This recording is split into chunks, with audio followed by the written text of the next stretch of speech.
is good. All the time. God is good. Yeah, lele lava letua. Hallelujah. Ai ususo toi foi pesel team le nei tai au. Ai mo lava no mato fatalo fatu le sofa man malo Yesu Kristo. Le sofa lava lea o mfaio antato. Poto mai le nei tai au.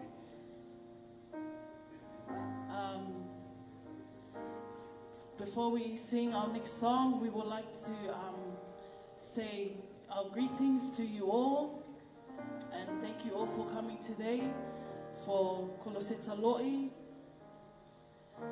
Nothing to be sad about.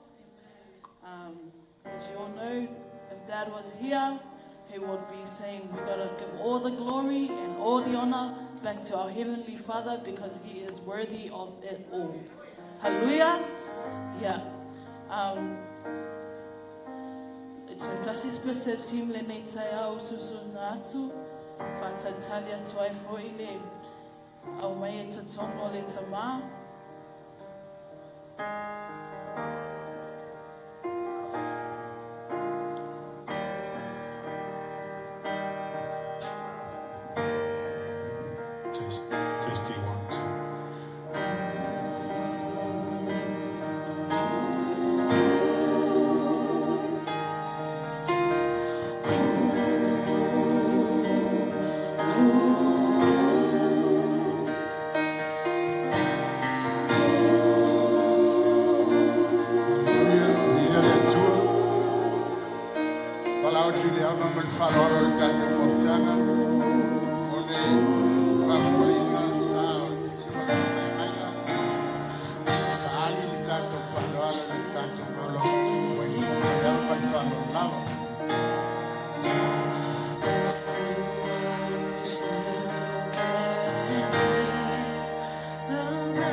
whainga. Anai upu ia e to mua e utatu sauni atu mo le aso fia le upaunga le atua. O upu ia na ufaita winga o taua maisa le sunga le whawhiangai. O upu na fieta lai e Yesu o ia o le ulu le kalesia.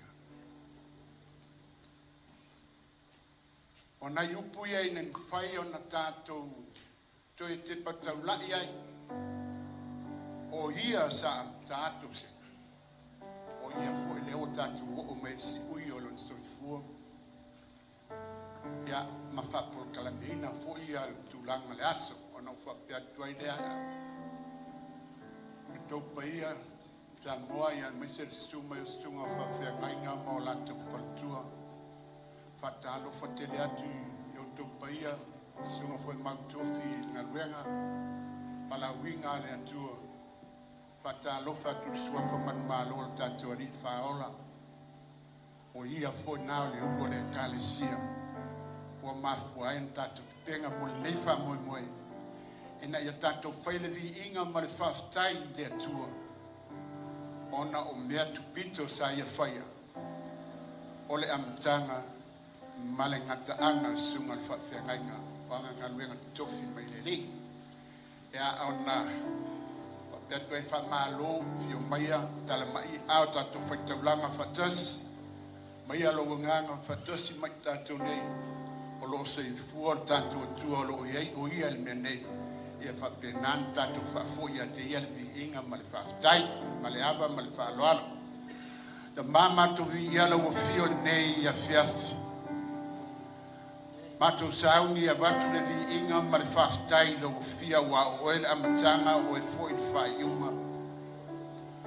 Mato ioem tantonu wa e fio il menei. So se mea iai lau whanau e te fio i lava. Mato whaftai ai oe lo mato tama i lau le la fwai o i mato. E wha maepa mai a se mato sitia lo vi inga. E ala yo mato tino ma mato nganga se o mato fai ke senga ya te o lo mato tua mai le ta ele o mato nganga me umolo ya vi ia i lava lo la suafa Yesu le mato ri faola amen e amen ya se ala la mai se taimi la titi ala watu sunga fa ngai ngai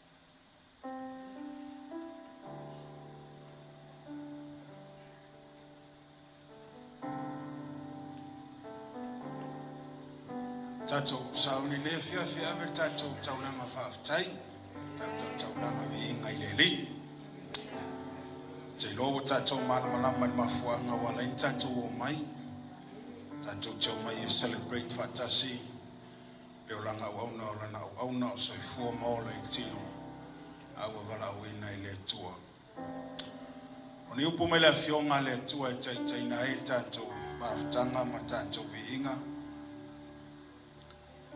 Fasanga e o mantai maunga e o mai eino uso soani. O lo uso soani mai a Iova lea.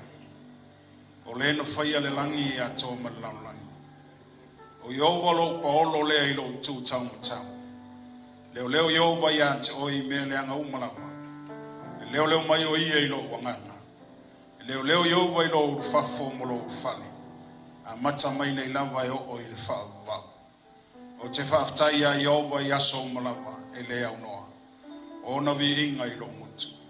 E mita lo wanganga i a Iova. Whalongolongo i ai o e upopua ngaina. O na lanta u fia i lea. I au tau whanele antu i a Iova whatasi maa. E a tātou vivi i whatasi i lono suafa. I nā vivi i atu i a Iova i ki tara. I a whaipe senga i a te ia i le nā peli e se fulu o na manoa. O le ave se ino le whanonoa e mai le atua. O le tātou o mai fo i le nei a whiawhi tātou te whaitaulanga whatasi mo tātou a inga. O le vi inga lava o le atua o le meao na tātou whaaftaia. A wale alofa siri siri ese o le atua ia te tātou. Me le wala o tei lo pa ia moro mamalu tātou tūlai whatasi longa. A tātou sahau ne langi se vi inga o le atua. Hallelujah. Tuna tulti tamai tanto pesi saunia wa vi ngone tone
atu oilo loto whaftai le tua.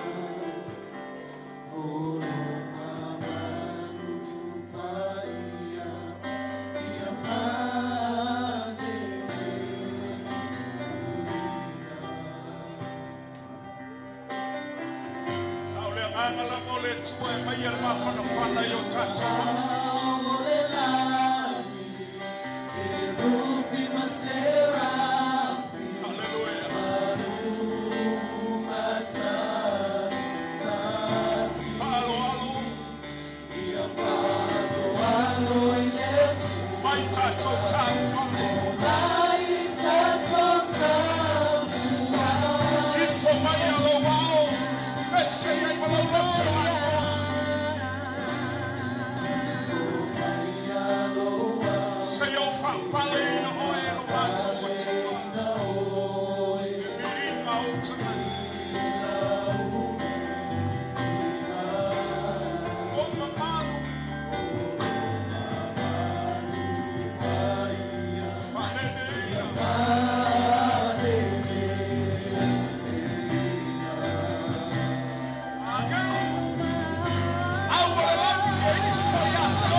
atu I loa tua.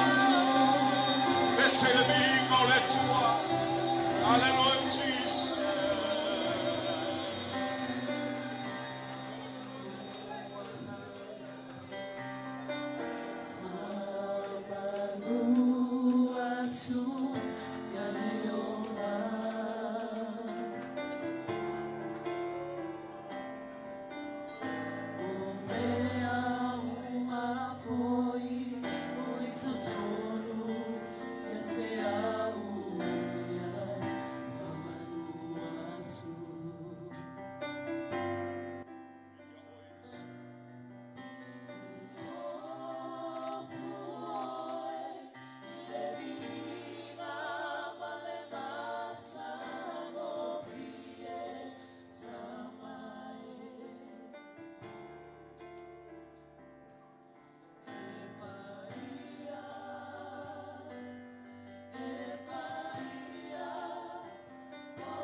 se taulanga pati patile tuan lepo.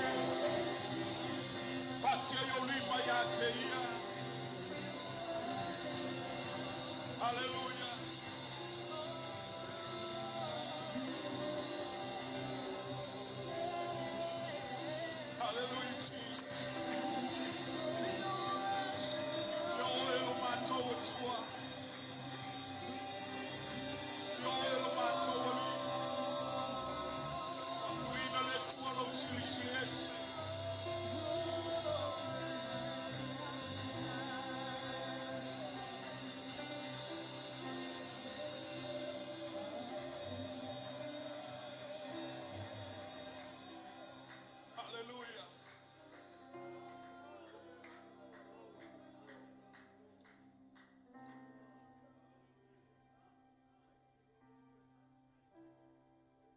tato ya ile mamanu ole tua ile nei afiafi. Amele faya ya isa ufafta ile tua. Ile nei baeng ole afiafi. If you were standing in the holy ground, and the presence and the glory of God fill this place, I ask you, please give thanks to Heavenly Father.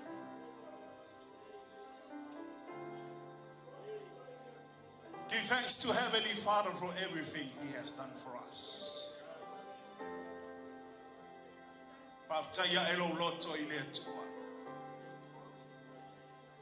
And I know when I believe the Spirit of the living God dwell within you.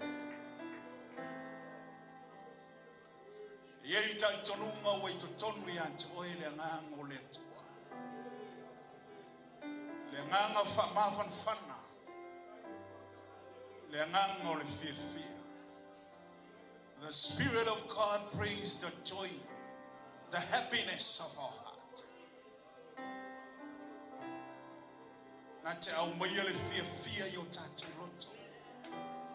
The Spirit of Comforter.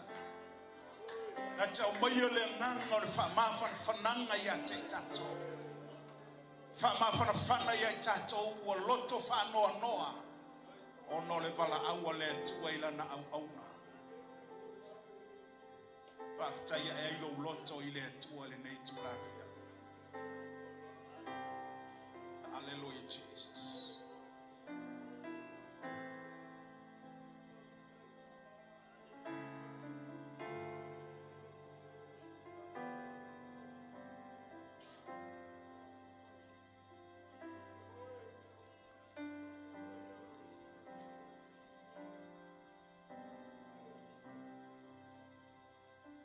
Saunilo loto tato te whanongo longo ile afionga le atua.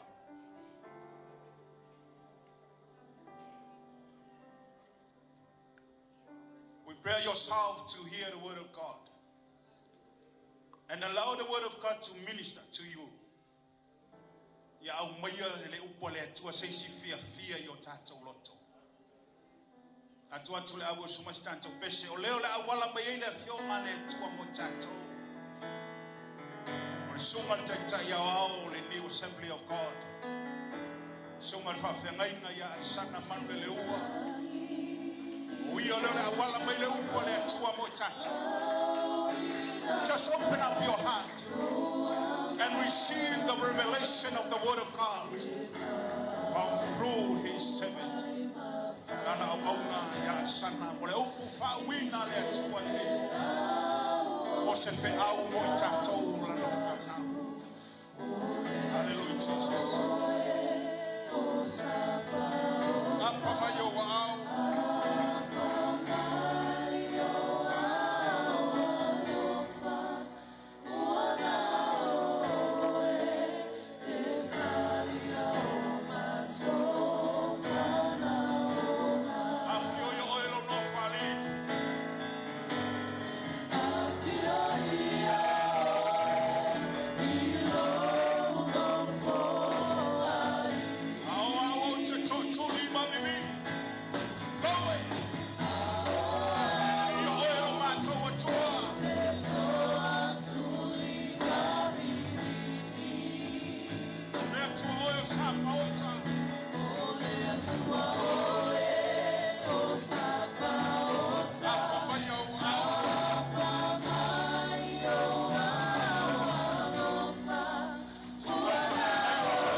Mātou whaftai o elo mātou atua. I ia lava lo suafa whapele pele le li o Yesu Keriso le ola. Whaftai o nganga pa ia I lo mamalu. Whawhitai lau whaama whanwhananga. Whawhitai lau while mu. Whawhitai le oli oli. Whawhitai le talitonu. Whawhitai le mautinoa. Mātou te iloa ilo mātou ali e te leo tu au noa ina I mātou.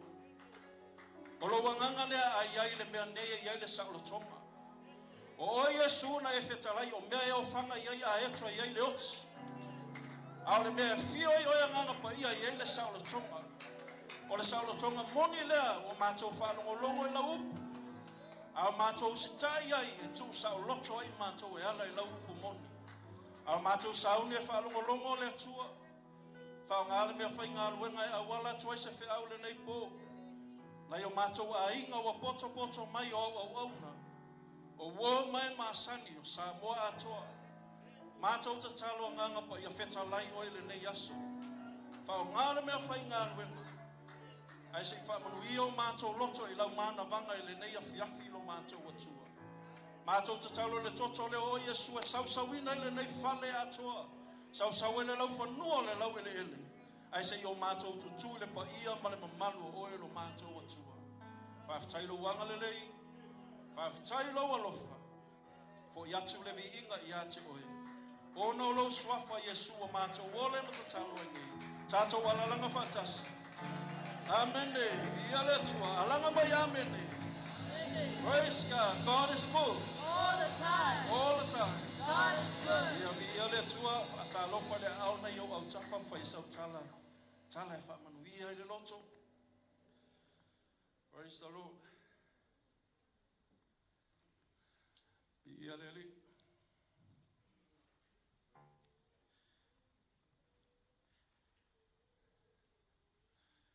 Ia le tua. Ia te au le hava ma le whaaloalo le mi ngao te tūla ia tua I luma o lo o taupa ia.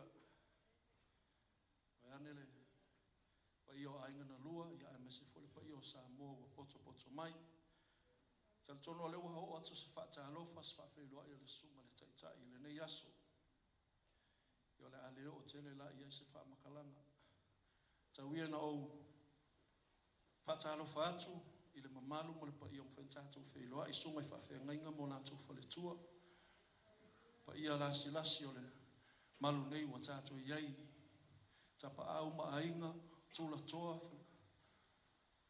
fale polo to finga fale tu matausi sa au manga alo mafanau ya mai se lo tato poto potonga le nei aso te fa ta lo fa felo ya tu le sofa manu alo lo tato li o Yesu o le nganga fa le sunga te ta ya te nisi ya mo le ava no te tula ya mo le fe au le atua mo tato le nei po.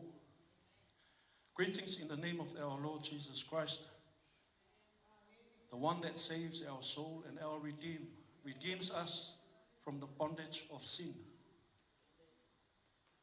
For the sake of the non-Samoan speaking, please bear with us. It's about time for us to hear the word of God.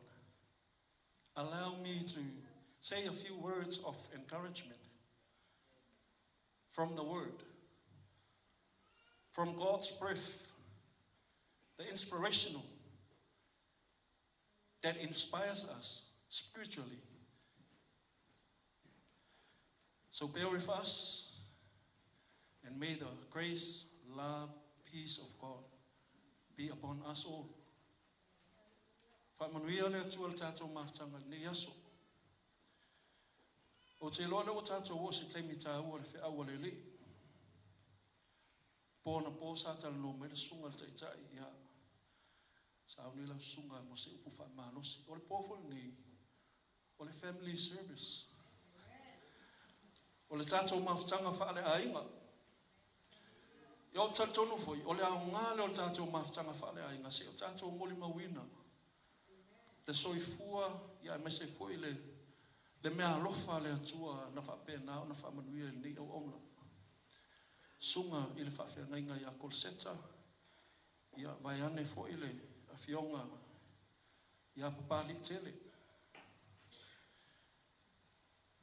Ia o te tua I luma le nei pole la ai le ava ma le mingau. E moli se fe au le atua mo oe ma o le nei aso. O no fono foa mo vava ai tau vava ai se fe au le atua. Ma fau le soifua le tangata le o Koloseta. Koloseta au mai lo langona le upua a Paulo fo ile afai mai a fai ngata le o langa nei mea tau te manatua I a ke riso Yesu e sili lo o tau maa laia I tangata o malava. O lo na winga o le whamatalanga awane I ngata I le soifuanga ma le o langa le nei mea tātou te whaamoe moe I a Yesu ke riso. Le anga a oma le soifuanga le nei e iai le isi mea le tala noa I Paulo I tu atu e iai le whaamanu ianga le atua. O mai la le maule fai mai ale matal noanga masani ma le au na ia Koloseta. O le kako ua sa au ngi al ka ngaka ia e le ilolo na taimi. Amen. E le ilolo na taimi. O se tangata e lui ke le ai le loto ma le anganga. Le fai lawa mai le fe au mo I tātou ngā le lua fai upu tolu. Ia whaamanuia I mo oe maa ule nei asu. Fai ma se fe au e mo moli lo finangalo ma lo loto e whapea. O le upo le apostolo Paulo I le kalesia Filipi e whawhetaia ia Filipi. O se ka mai e kalesia ai whaamanuia ina I le anganga o le atua. Filipi ilo na mtaupu mua mo fai po e luas fu maltasi, luas fu malfa. A waolo wola wa ia ke riso lea, a o lo woti o lo umanuia lea. A fai o te ola le tino o le fua leo la unga luenga. A o te leiloa po le fea mea o te filifilia. A wawa o fa le tonu I manatu e lua, o lo o ia te au le nau ia o walu. Ia whatasia au ma ke riso, o le mea le sili ona le lei. Petai, ia au tu mau le tino le nei, o le mea lea e sili ona o ngā I ate o tō. O le whaamalosi lea, mai Paulo ia, a wa o lo wola wa ia ke riso lea, a o lo woti o lo umanuia lea. For to me to live in Christ and to die is gain. The question, to gain what? Afasa mo fa mai o lo woti o lo manuia lea, but in English, to die is gain. Gain something. Gain blessings. O mea wa promise mai lea kua, e fa pe ngau ngau o le tangata pe ao le meta o le oti. Ele I lewa ngele si makumaliu. Nga fa ia le tala le al pakele. Nga o fesili le tangata le, e ke fia alu le ola e fa fa mai I. Fea kulola I el pakele. E ke fia oki la, fa me, le I lo ola e au le meanga. Mai pa tele, o la fa fenga I fia alu le ola e fa vau ke le fia te oti. Amen. Le anga ele oti te le o le mea le ka ngau wai ma e mauti noa ai ma e tali tonu iai. O le mea ta o le ola e fa vavau. Fai mai la le tala Paulo le I a wa o lo uola o ia ke riso. In other words, o le ola lai ola I Paulo. O lo ola I le soifua ma le finangalo o le li o Yesu. E le o Yesu le kau I o ke riso. O lo ola o ia ke riso. O lo na winga, o lo na ola o I lalo le tangata o le o faa uu ina o ke riso lea. Wa ame iai pāpā o le atua le suafa o Yesu o le faola o Yesu le ke riso. E wha maila Paulo I o lo uola. Ua whapenaona o uola I lalo apa au o le ke riso o le ua whaawina. He is the Messiah. E ka ua kele o le kalango ai Paulo I a Filipi. Filipi, o te ola I le ola mai le li. O te ngalue le ola mai le li. O te whaia mea uma I le whātua mai I le li. Amen. Ai wha mai la o lo oti. O lo umanuia lea. O lo oti. O lo umanuia lea. O te loa o le kau ke whaapoto poto. I le koe aso ma koe saunginga o le sunga le whaawhiangainga. Malama lei le fionga le atua. Pela na ofa yatu. O lo tau tala Paulo e loa le le Paulo ola a o soifua ma maua le ola mai le atua. E loa fo e Paulo oti ai fa pena na o mai le pilioka o le oki wa kako umai tatou pero fa mal tuso fa alinga wa lato malo lo mai lato nga luenga ti nga. O lato nga luenga fo e muli atu ya te ila to. Amen. So e longa wingo i tatou le tatou ainga. Ia o maliu Koloseka. Kulau wa usu fongo le fionga ia Papalii Tele. Ia po le sunga le whawhiangainga. I leo koe whaalonga mai Koloseka i ngei upu.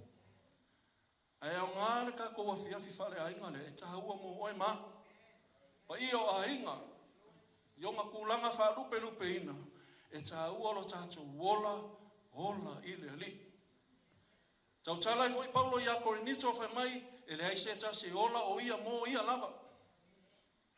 Ele ai foi se tasi oti o ia mo ia lava. E tau tatou ola mo le ali a oti foi. E oti foi mo le ali. O le mele tau whapupula ia i tatou. A oti le tangata ola i le ali.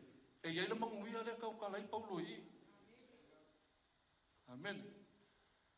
Atu malo sa tangata po se tupu se tamau se tina o laile ali o Yesu ke viso le ali o le ola e mauti no e tau nu e whaamtalanga lea Paulo a o woti o lo umanuia lea aisea leanga voi o le e ola i lunga i le upo le atua e ola i le ali o Yesu asi whaafunga i le mea le kupu i e mai whaitau o lo iai a o te lei loa po le fea mea o te filifilia. A wawa o whaale tonu i manatu e lua manatu. O loa ia te au le nau ia o walu. Alu i le langu. Ia whaatasia ha o make riso o le mea le e sili ona au ngā. E sili ona le lei. O le wingo le tala Paulo le whenmai. E lua mangaku le whape ngau whaale tonu ai o ia. E fialo e whaatasi malona ali, o le mea e sili ona le lei lua, e fia nofo foi ma fia mau le tino le nei, o le mea sili ona o ngā mō tātou. Amen. So i le winga ngā le whaamatalanga Paulo, o lai sa afi Paulo pe o ke ola, o ke fia whaaftai i le atua, o foi lo kaimi wa sau, wa ma le nei soifuanga, o ke fia foi a wā, o le a ma whaatasi ma lea, li o le mea le sili ona le lei. Vai tangata i ele wha moe. Tangata i ele tali tonunga i ai mo le mea ta o le mauti noa. Pe tātou te soifua maola le nei soifuanga e te iloa le lei o lo tusi e le atua le story about you. And there will be a time e kango ele kua ko o lo pilioka. Makako. I ia le li. Ai wha mea sa afi Paulo i, wha mai Paulo i, a o lo oti. Lo'o manuia lea. Ke lo le au unga le ua le vanga ka penga. Amen. A kong voi o le fsil ka ko whape whenga maliu whawhenga. Sos whawhenga kaunga maliu file mu le whale mai ma whea mea uma. A elu e sue tangata le au apostolo le au so o Yesu. E le iase si ngauki le le. Amen. Kasi al ka ngaka nga oki le leinga ko inga leo ionge le sa i tutono le moto patamu. Nga sao mai nga kusi lo fe mai esi ale nganga o le kua sao. Kusi le mai halo e ave e ka le sia i asia fa i lo le mele finga nga loi ka ngaka leo ionge. Ai le ai ma se si ngoki le leinga oti fa ma turo uma. So lo inga sa ungi la oi au ke ka penga. Amen.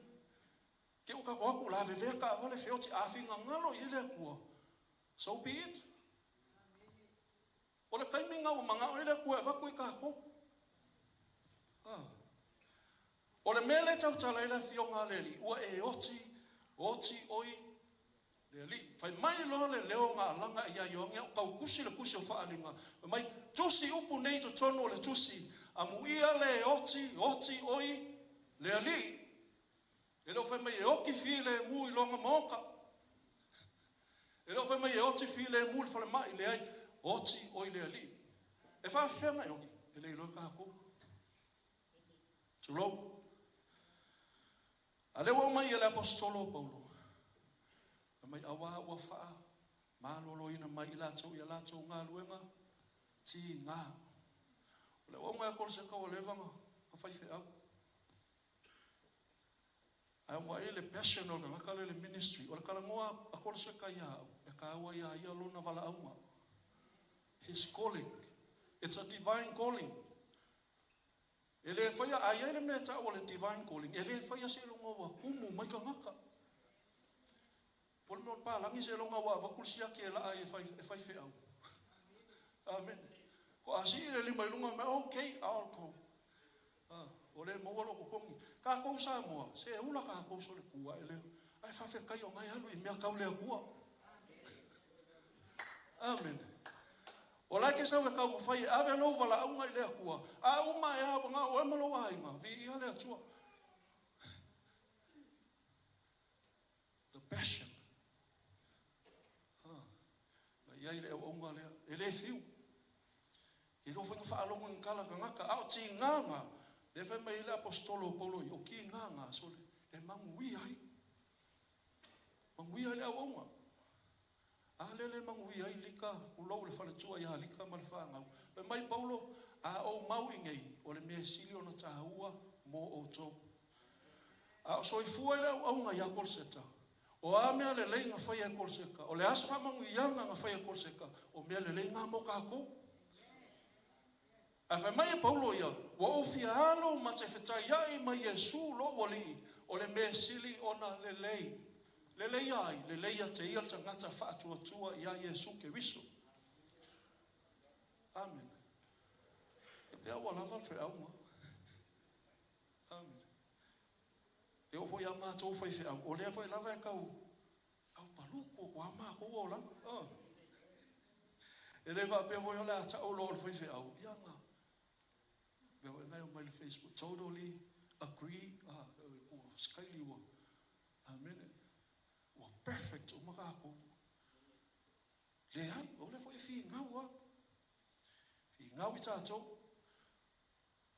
Ale mena o ile, au o mea Koloseta, o le ua moe.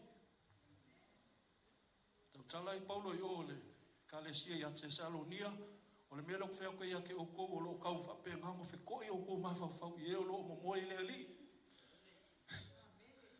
So stangata e oti pe maliu au I le ali. Foi maltala tus pa ia o ila tau ia o lo mo moe.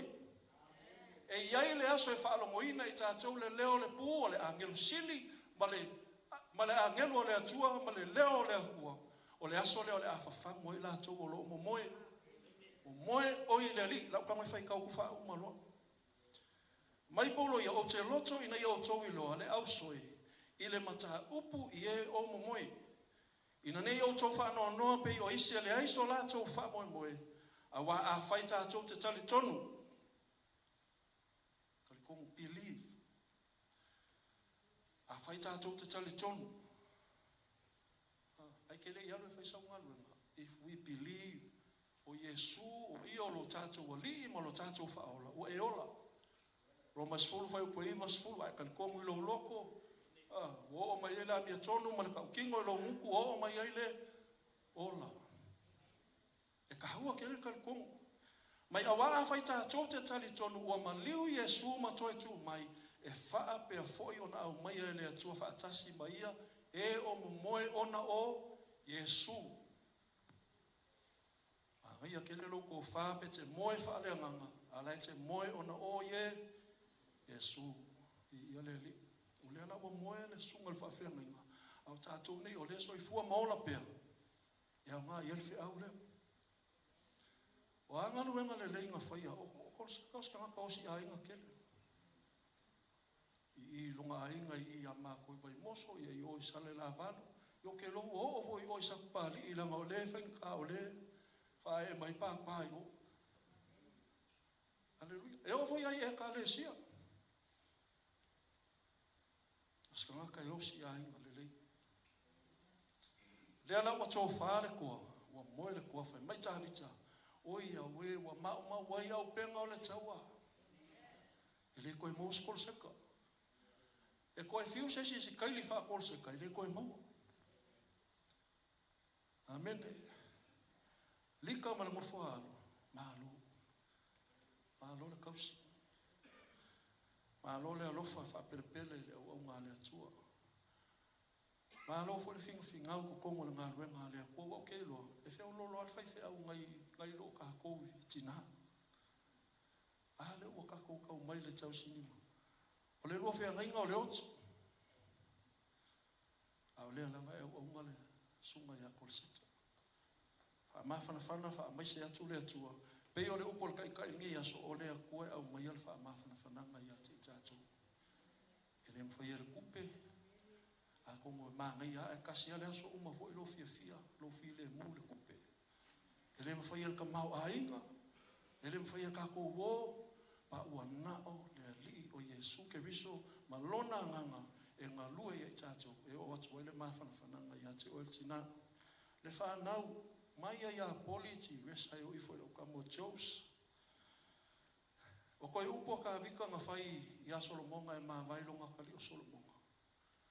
O le upu le na tautalai.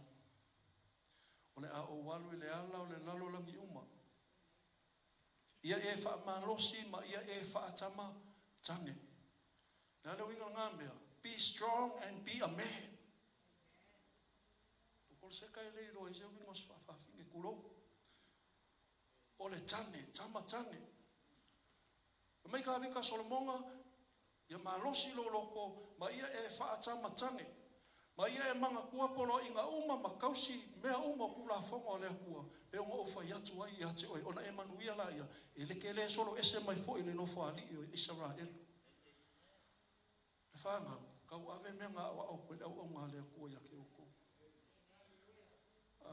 A o soi fua Koloseka, o mea ngai au ngā mō kako. E au ngā fui mō o tau le whanau. O le whaamanu ianga le ia te o tau ma whanau o whanau. Ia mese fo i o tau a inga tulou. E whaamanu ia te o tau. Pai ai ainga na lua. Malo, kako mai loa uma Koloseta. Ma i o hafo i whaale kongo le au aunga. Ia waku ia maa waku. Amen. Wha maa ngalo. Kako wha ngalo. Kako walo lofa wha uma le leilonga koe.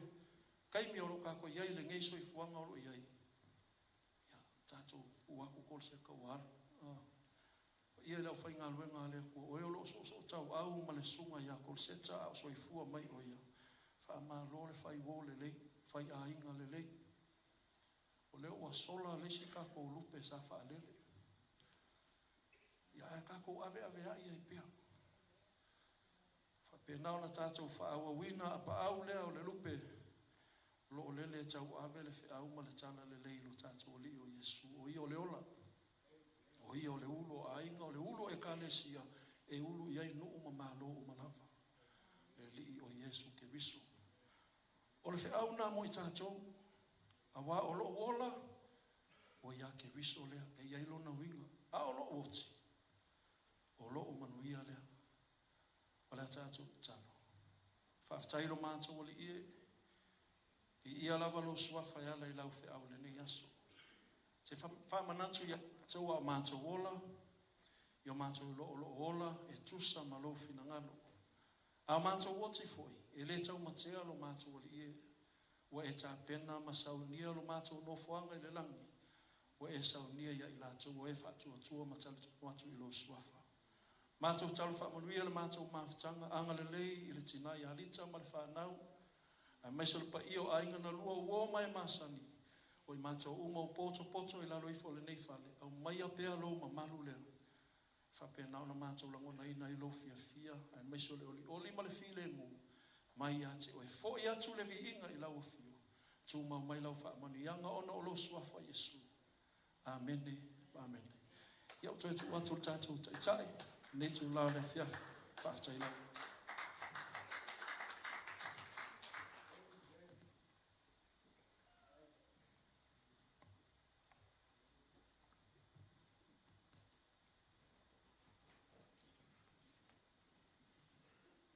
Mrs. Pat vi har Jesu.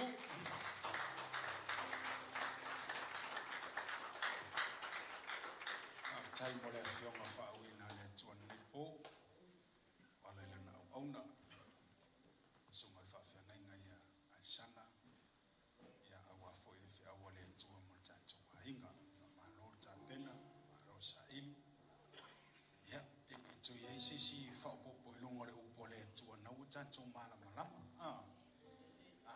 Malama tangata ile unga ya lu ia walava matutoe le na mo tatou. Ile ia tatou feoti malama ele anga tatou feoti pongsa nei ola. Tatou feoti a tatou tele lor me tatou tanga iai. Ole auso tu pesele alti. Ama e al pesele ia ona maua lola ia le wa vano a inga ngalua. E moli mawai ia le soifua au na ola na au na ia Koloseta. Ia mese foi tanto a inga ma wo ma e wa tato faisa inga vakasi nepo. Ia ole a vano le mo to. Ia pe mai an ma to pesele la au swat. Ia ta pena mai ila mo mau e fiafu. Tanto pesele.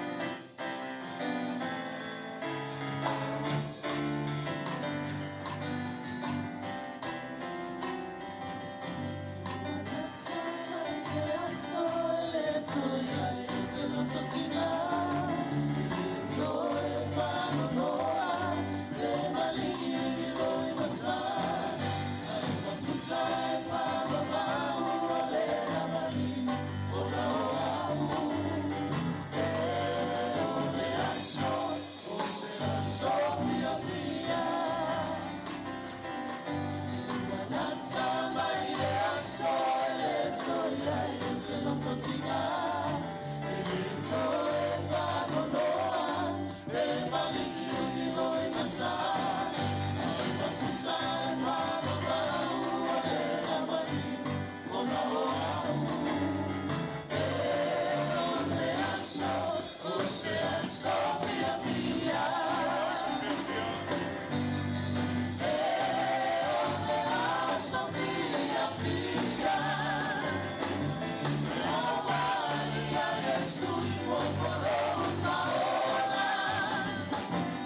matua al matu whanaunga. Wa lewa na maliliwa matu matua. Maliu matina ma si uso o loa o le uso matua o Koloseta. Maliu si matu tina peto a sifuru lima o tausanga pe sifuru wha. Ia po sifuru lua le o Koloseta. To whao ma uso. Ia masi matu fine le to tas. Ia o talitonu ele ese maua mai tau foi ia ngā tupulanga mau tau uso ma tu whawhine tuangane ia teimi atu ese sia iai ia sina amata pupu o Koloseta na soifua mai ile tasiva ono ia lewa walawina le tua se uso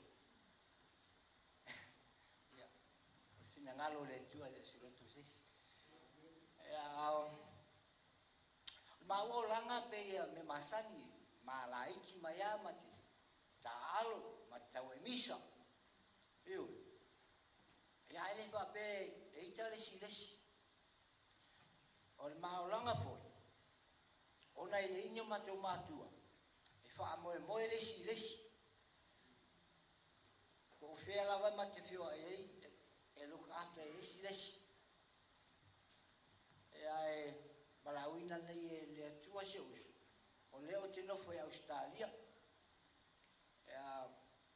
le wai nei ai Samoa ia le ia se uso o se tu fine ia o se mauso la titi la o viane o lo tu fine le o mau o lo ese si uso to tasi wale mau mai sona mo no ona o tuai finga ona pepa ona o ma pe mi la sano foi tutuila ia o moli mai ona lo fahanga Koloseta la lo fakitele mai la se uso afele ile ngalo mai oi ia o le tangata o se tangata ulo vale tangata lo tu tele ai tele lo e ulo vale e tele lo foi pelo tele lango tangata ele tautala Koloseta o tangata e file mu a stangata siri foi ona lofa fai ainga e matitala noa ma ua o le atina ina o si ma ainga i Samoa wai le nisi paulo tangata le nofo mai Samoa le matu fine Koloseta e pena fatu i le tautala e mo le tuina winga le e tautala tasia ai ta fo e tau e mati le tau e visa kawale mea ele to talo mai cha e fa pena ma winga a wita foi lá ma tele mi sa foi pe la watu la ma la pol me ele to tala e malia tu foi so wa so la foi ya le ka mai ka ko wa ma tamo pena si mai wa le nis foi mai ya a fa longa tu la wi sa mo Koloseta e fa pena fio ia fa peo no baba mbau sa ni wo walo i Australia ele tele sautala wa Koloseta e lo me si o mato ainga si o mato lu ona tangata e tumu lo to lofa ata e lo tele ele lo tu vai peo no uso matua ya e fa tai le tua wa para uina si uso aulo tu mau pe ngal wenga awa stangata fo ya silina le anga i lona fo taimi ya le pa ye fa tanga le tua ia o se fa la tala tatu le ia na fo tu la yo te la ichi para fo se la u fo i mo mau la to ma tanga male us pele wa tu wa nei ma to ma tanga pa tai lava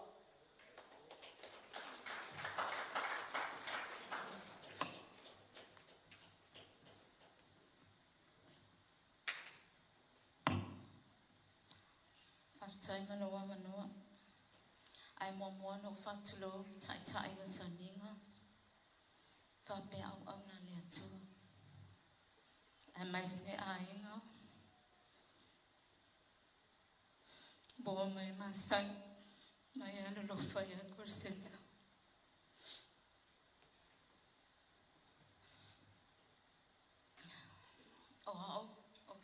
Fa'al mako whangaunga. Ako tua tili. Pito Koloseta. Pito Falana'i. Pito Ia'o. Viane. Malesiu so na maliu. Ina o whanau mai matina se tulo. Matua langa pe on ta ua i tuangane matua. Niu matua matua. Asa tausia matua le aingon matina. O sum tuangane matina. Asa matua mafuta tamal matutina. Ile matua tupuani. Sa matua maulawa ile fale sa ula yo matua. Sa matua no foi mal tamal matutina. Ina o maliu lo tina. Sa tausia mano si matua tamal matutina. Sa whenga luenga leo po I vai mea. Mautol malo sa ele. Fale lau papa male.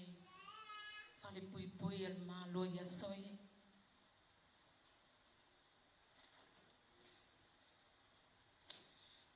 O te maitawina lo tupuai. Awali imaku puai o tol se kama matili. O la ua sa ngafa male tausinga o toi ina. O tele o la o langa sa o la I vai mea. O le makopo kalame masani. O tili e no foi vai mea. E tausi ma va ai toi inga ya so uma. A o Koloseta e sawe. Fai aku tamaftanga I vai moso. O na savali la I e momole tamaftanga ya so malava. Se ia o ngali tsaya malolo mai toi ina I langa luenga. Sa whapena fisoson tele o matou a onga. Mali tau singa o matou. Sa ngalelei fo I usu mtuangani ma ainga o lo tina. Ni matou tupu ai.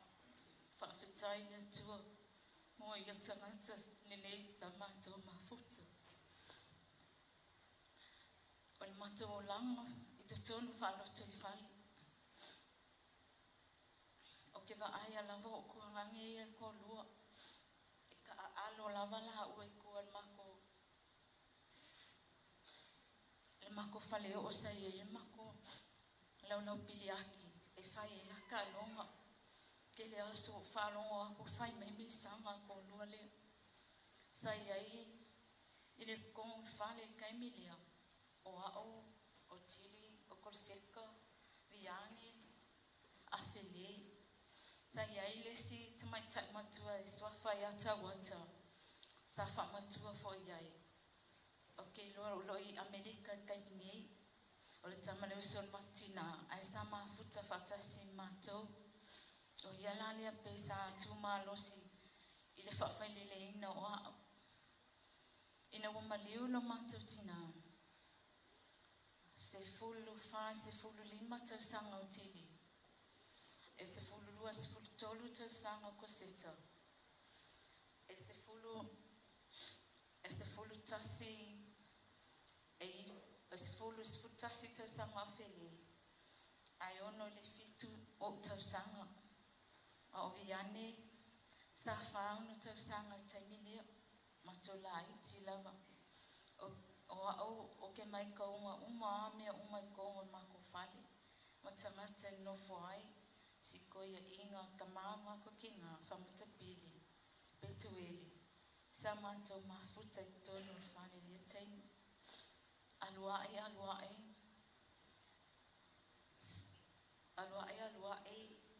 Whaingaluenga to inga. A o tausi pia Koloseta mano whainga. I o lata usanga I le vaole se fulu lima anga I le luas fulu e le I eng ngaluinga sa o onga Koloseta I le onga primary school ale matou anu vai moso primary school ona whawa watu la ia e le onga whaitu malo mamai a inana o onga mai ana o onga ona ole vai o le ainga o le ana ia no fua I le fale, sa whainga luenga I o gai le fale Nelsoni, yaso ia, ke manga kua sa whainga luenga whaloloa Nelsoni. O tiri sa whainga luenga, sa onga lea onga whawhaia, onga ma whainga luenga I le fale meli. Ai, alua I leo mato maftanga. Tu ua e tiri mato ainga, ai nga o Koloseta sa iai le fale, maa o. Ma teni o tawata, ma viane ma whede, ma toi ina. Ia, alua ai whamanuia le tua, malanga foi le teni I Amerika. Ia, whaapea foi nga whaapea manga solo ai alma to ainga. Te wa alua ai, mo au mai foi se vai teimi I ngaluenga foi mato e kalesia, sa pa mato ainga lutu popi. O toi foi atu. O iai Koloseta, o lita, ma le whanau. I le wala lea, e ke lea se mafukanga ia oma lika ma Koloseka. Ai, mo ulalonga lawa lo le fia, e ngā koe foi ako. Wa awa I Koloseka, wa ese langa e kalesia. O le fia kau mako mea lea, o le fia kau kala ia, le fia. Ai ke wa alua ai. Whawhitai lea tua. O nam au maia se malama I la umawhau. E tuu ai Koloseta. E alu sa ilu. Le finga ngalo. O le tua mo ia. O whaama ngalo ia. O au estelo o kalaloko. Ia. Alua ai. O wa ai ako. Wake le lawa le suinga o leo langa o Koloseta. O whapia e se sela au. E se o mawhauwhaunga, e se finga ngalo le atua o whaale a Koloseta. Tu ai penga ia mwhanga ngalo, I lei le taimi le atua. O ke malama I fo I ia, malonga o langa sa whinaua I le atua. Mo se manuia o mato uma. E le taimi, ia kalamoa mai ai Koloseta ia whamangaku mai a upo o mga kua, le maliu maki ngā o makolaiki. O whai a koe la ia, e lai kiki a mele o ke mangkua. O ke mangkua o rua matili sa luonga o ngofua piko luonga o rua mangkua. Awa o malea lilia sa mga ngofu ke le mangkua kili. Whamailo leo kala ko se kaya o. A o laka po ki ngā inga ka ki ngā. Ma whamei kala lo makua ia o matili. Kau kua ngā mā o lua ngai o ki laiki. Ele kai ma whainga ngalo ia o kala lea Koloseka. O koe mā ngako I le mawhukanga. Le ki oa polea le whiika lau ko lua le ia au. E iai akai ni ke ai mai iai wala ko le solo. Naku ia ngalo o mawhoi. Au le koe mga kua se leanga po se whainga taha sesi. E se le lofa le atua I mako o langa al whaama ngalo. Ina usua malie le mea lofa le atua. O le alofa man whaama ngalo ia mato. E ni mawhai ono mato whamatala ina pe awa taitasi atu. Ai sa mato moli mauina. Yo mato o langa vai. E whaaya ina le atua e se tasi o aso. Mato mafutanga sa whapea tele o taimi. Wa vala. O ngofu alka ngaka ia I longa ainga. Kausina nga ainga. Ia. Matausina na whanau o whai o ma whanau o la wali ia. Ia o ke le ki o fo ila pe a le kalango ako kama pe le mangako ako. O ngalo ki malama wa kausila lasto whanau. Malato ainga. Ai petaiani. O maa ua ma Koloseta. E la lata fo ia le maa e maliu nei Koloseta. O la lata lava le maa mafutanga. Tau mawhai Koloseta e whalele ian ma o ngā a vili mai po se mea o ke manga oai. O mai kai minge, le kai kare kuari mai inga, so manga o. E whai si ka ma pega so uka maa, e reo so ukua ngangi. A mai so TV, mai so pusa aisa, mai ngea o se kingo fōa, o langi nge me lau. O kāngi a wewe ngā o hitoa wa madeu. O le ese koe whai e no wa peo so bank si kama. Me si whalawelave, mai lea.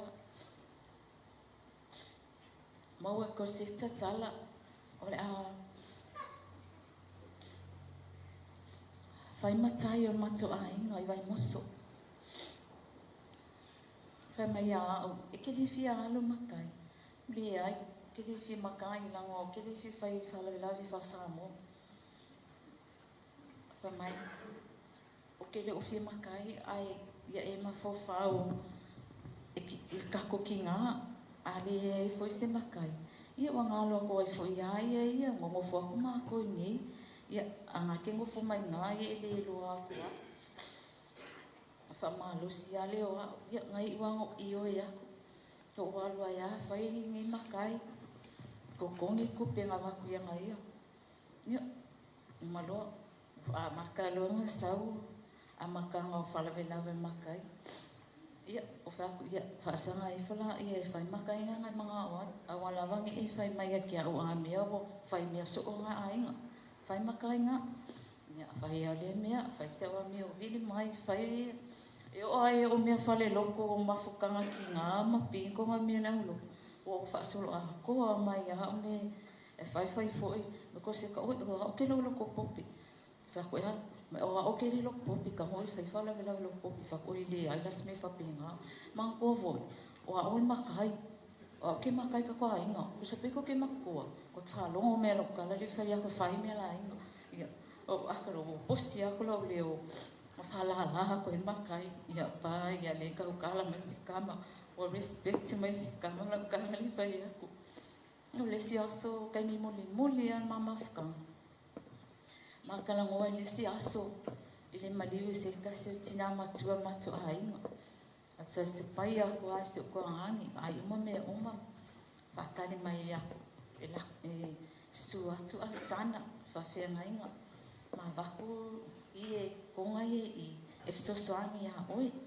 Waku kai ase se lenge whalalawe. O ngofo longa whakari. Usala o ngofo i le aso lea.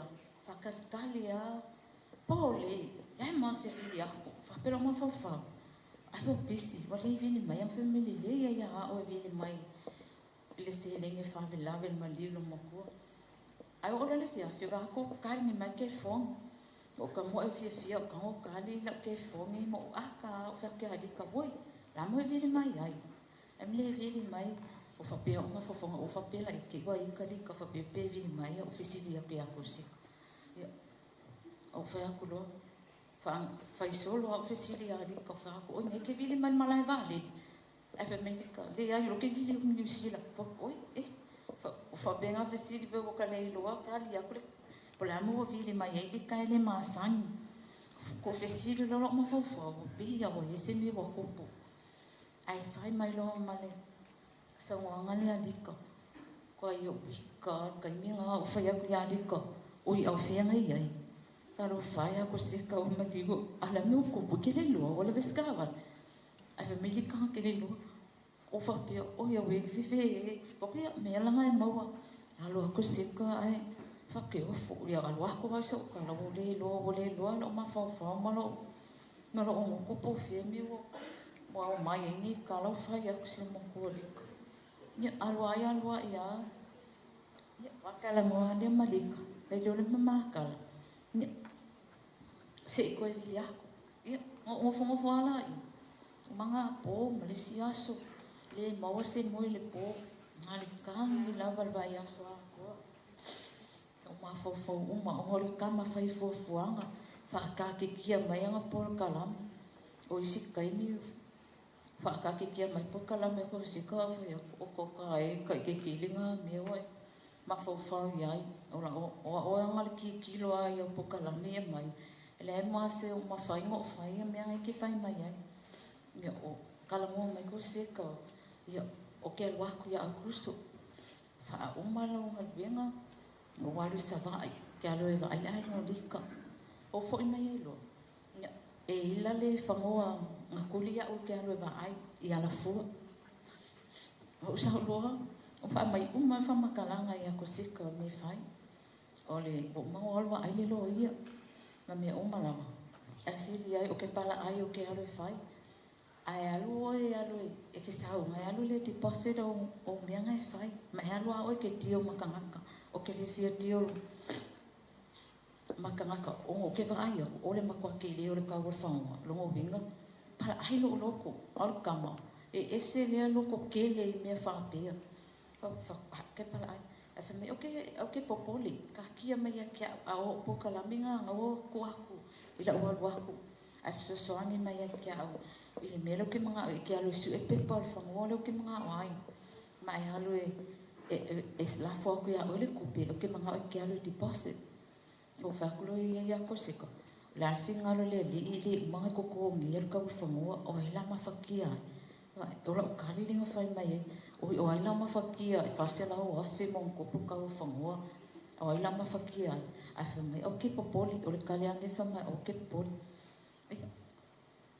ko pulo mal fa la vela o pese aka ki fanga o mai ngai mea ma ngai fo nga fa kangaka ai lo ia ile finga ngalo le tu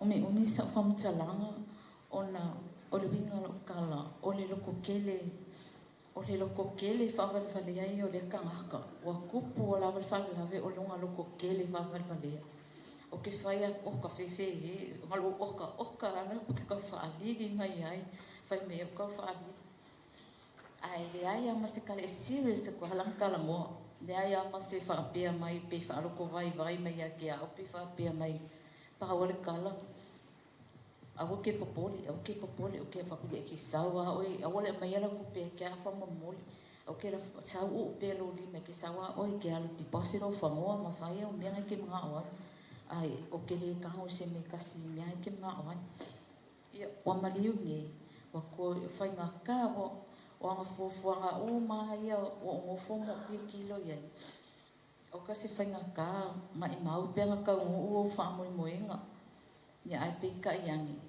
o le finga ngalo o le atua e le ai se te sina te seua e pule ao lava ia i mea uma Paulo leo vai o te avatu se utuangani manu ia lau malanga o te talo pia mo o ia su uma e maua se no fuanga mau o lo wanganga i no fuali o le ali whawhetai lo wanga lelei lo tali manao o malie a tautoa lo loto i tā mawhitanga whamahangalo so vai i lo tā wā whapea fo i masi se o so makua whawhetai mai e manuia le awhia le nei awhiasi whawhetai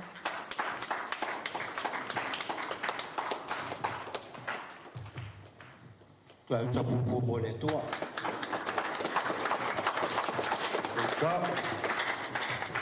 Ini dia tua. Ini dia tua. Ia tetun. Awak nemu mo faro inga ya kosi. Iyo. Hello. Taluan wanto sitai ini tua. Amen. Kita tunu ya mo mo fastai mo le menua. O no ia re au maua. Me ia pastai le tu. I le fafe ia sunga tenissimo le nei tu ram a penara ona le tu. Yo au ia. O ska kala tikya fo. Au fo. Ko ki le fa. Me ameni. Ia, oe, mafutanga minita ngata o Koloseta. Ia, na fina. O tia to seta o tau mwhai, o te toi fōi, matoai. A whainta, Ia o se ki hoi mea oi le aingo si o tō rua. O temi nei oro manu no fo mere tene sa mumu. O mao a kua. Aftai e tua. Se tofi wa tu mai e te au kera o whangoa ua. Antei lo. Nei whaatasi mere tua e te au. O maua koa roto. Me, whaftai a o ire tua. O au tito se tā lea e. Ma uare ma ke loku a sempi. Iyo. Amen. Ia, whaftai ia Koloseta. O tiuna ia e. Umana whai mea la whanau e o mai ni. E ira oi sia wa whine rona rua ne. Reno fo mai i. Tūrunga oe, maua. Ia. Roa whine rona rua na. Risia wa whine matua rai tambo. Whai foi non tō rua. Ioi. E ese a pofuanga le tua. Ese pofuanga tangata. Men. Ia ua manu fo masi o tō rua. Ia. Sau ni si o tō whine. No foi i matua inga. Whakau no fo ratua inga. Ia aura waru e te nofo a omai tua sarabu. O mar nofo. O te minei rawa. O waurau mo tai tuai i sarabu. O leo te matua vau. O mako e wa ongo i puro sarafai. Ayo, kira o feti. O i kua kakai koa. Koa i eri.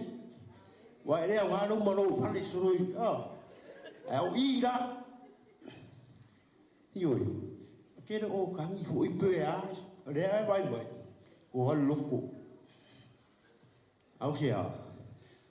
Whaatasi mai o rea tua. Tu mai o rea tua rea nganga. Pire mui lo urotu. Rea mafua ino. Pao a hui. Me. Rea ngai ka kere o whangoa koa. Rea ka pia fia rau alo au na rea tua. Ia o kako ui e au. Teimi ni o tātou. Ka whaunga le fionga le tua. Ka sa wari ai. Ia o mele wala au le tua e te ma. Ape na ona pipe le tua. Me. Ia whaftai au i reusa tosita. Morena arofa ia te au. Mo whaina mo te au ia o tawanau mea o sau vai mosu. Waha o le fionga fui vai mosu. O le pala le mea. Iyo, asua malekai. Pala, iyo mea.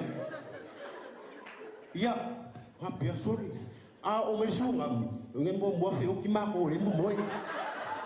Amen.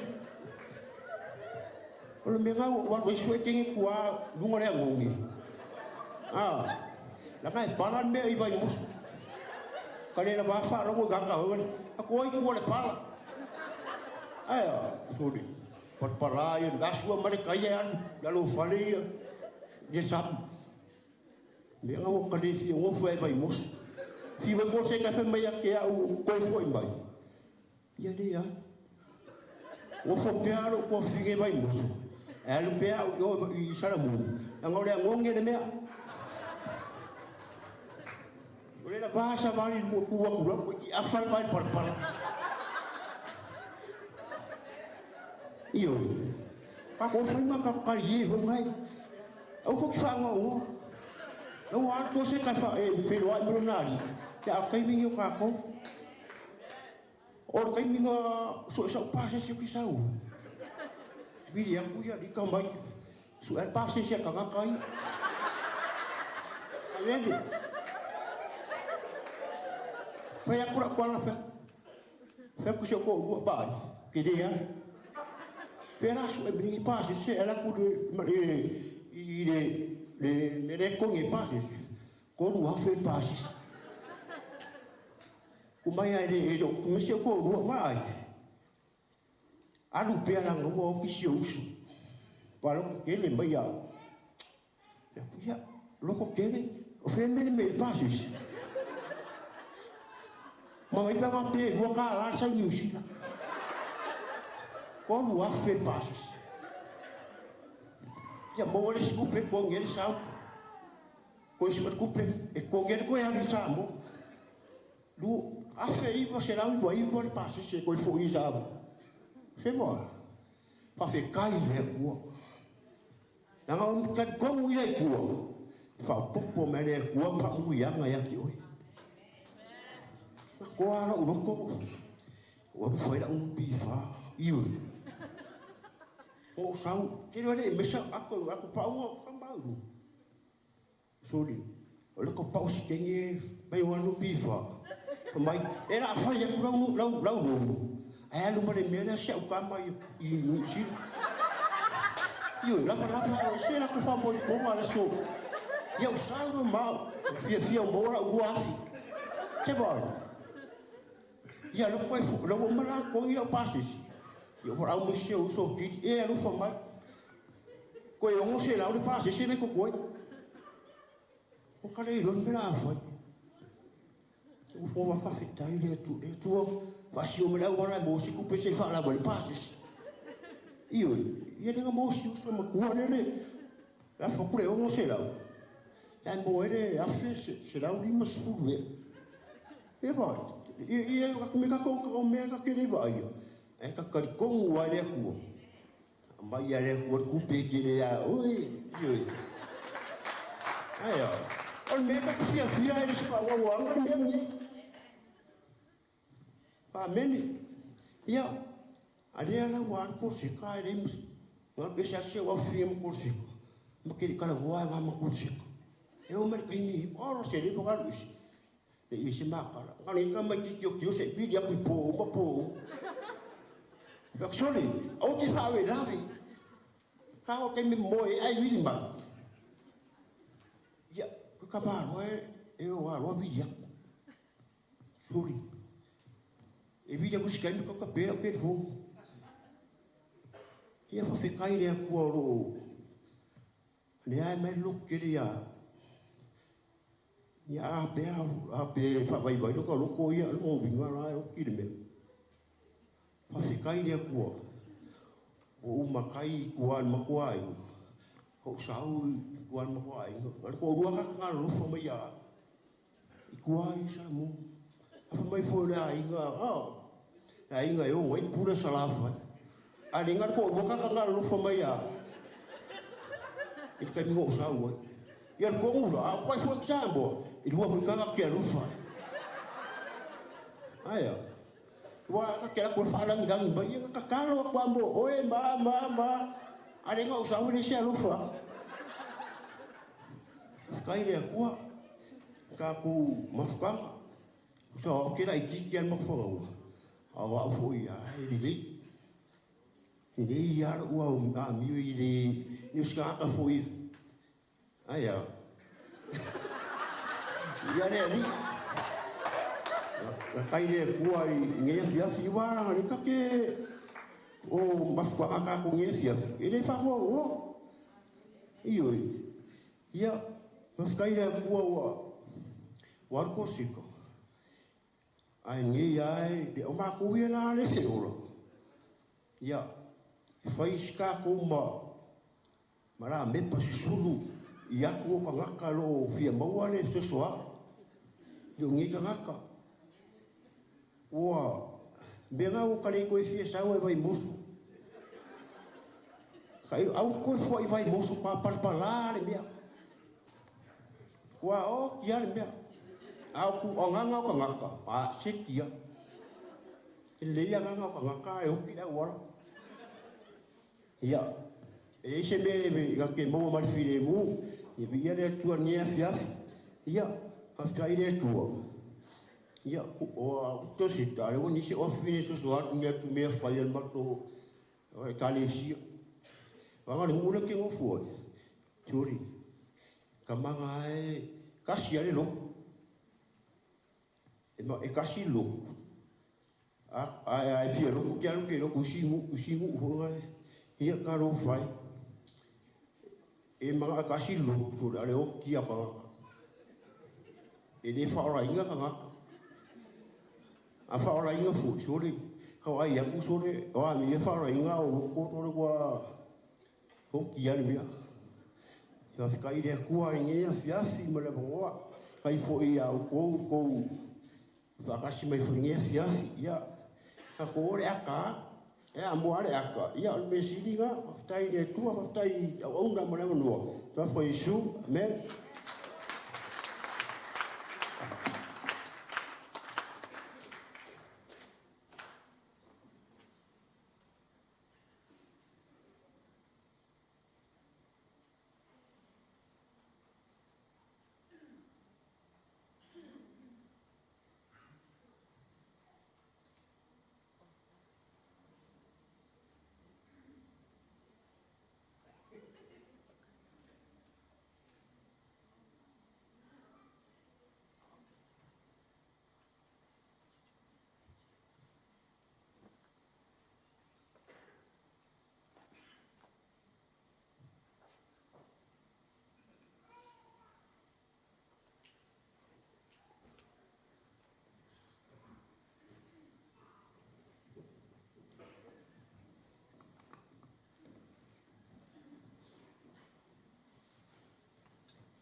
Hi, my name is Koloseta Loi.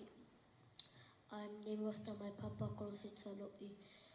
I was his heart and he still mine. Thank you, Papa, for taking me everywhere you go. Thank you for loving me the way you did. Thank you for buying me a lot of things and for feeding me heaps of Burger King. I miss you so much. It hurts, but I know you're with Jesus now. I love you so much, Papa. And we are Loma.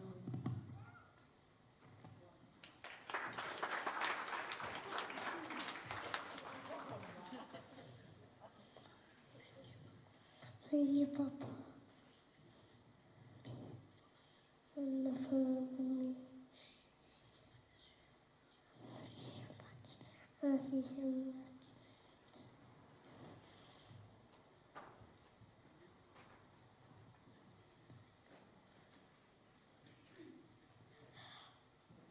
I am Falana'i Tele Loi.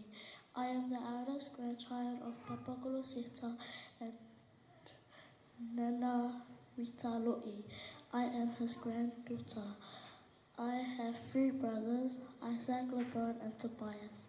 My papa always tells me to stop eating and go for walks, but he always takes me to our favorite place, Burger King. So Papa, I will go for walks now, because Burger King won't taste the same anymore. You are the best Papa that we ever had. No one can replace you. I miss you so much, and you will never be forgotten. I will end my speech with a little poem. Papa, why did you leave? To see you, I have to dream. I realize I have to see within my eyes and realize all the lies. You didn't even say goodbye. I hope to reach you in heaven or fly. I will walk through this life without you by my side. So guide me and protect me through every phrase it takes me. I love you, Papa, always and forever in my heart. Even death can't do us apart. Love always, your only granddaughter.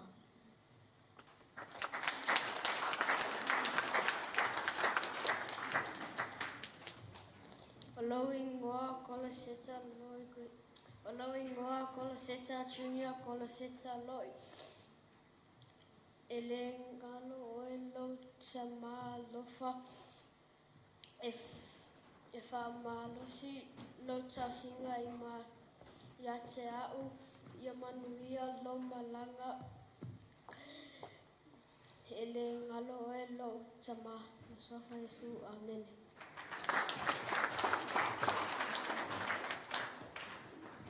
Talo falava. Olo ingoa o koi Koloseta Loi. O ia o se tamalo to alofa. E wha maoni langa tau singa. ia te au. So se mea lava o te mana awai e whaia lava e ia. O te tamaa tau sa awhia loto alofa I te tono o loa mātau a inga. Koloseta ia manuia la malanga e le mawhai o na whaangalu oe I lo loto. So far, Dad, love you so much.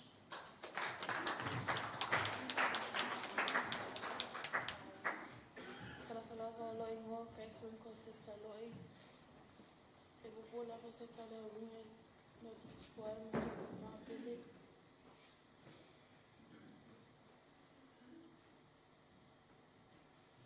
E le mawhai o na ngalo ia te au o na winga tau sa whia. Maluna luto alofa. O seo te mai anga lei. O seo te mai e alofa ia te mātou. E le mawhai o na whaangalu. O mea malawa te mana o ai. E au mai lava e ia. Lea la ua abu ke le rope mwhainga koe ai mehtana.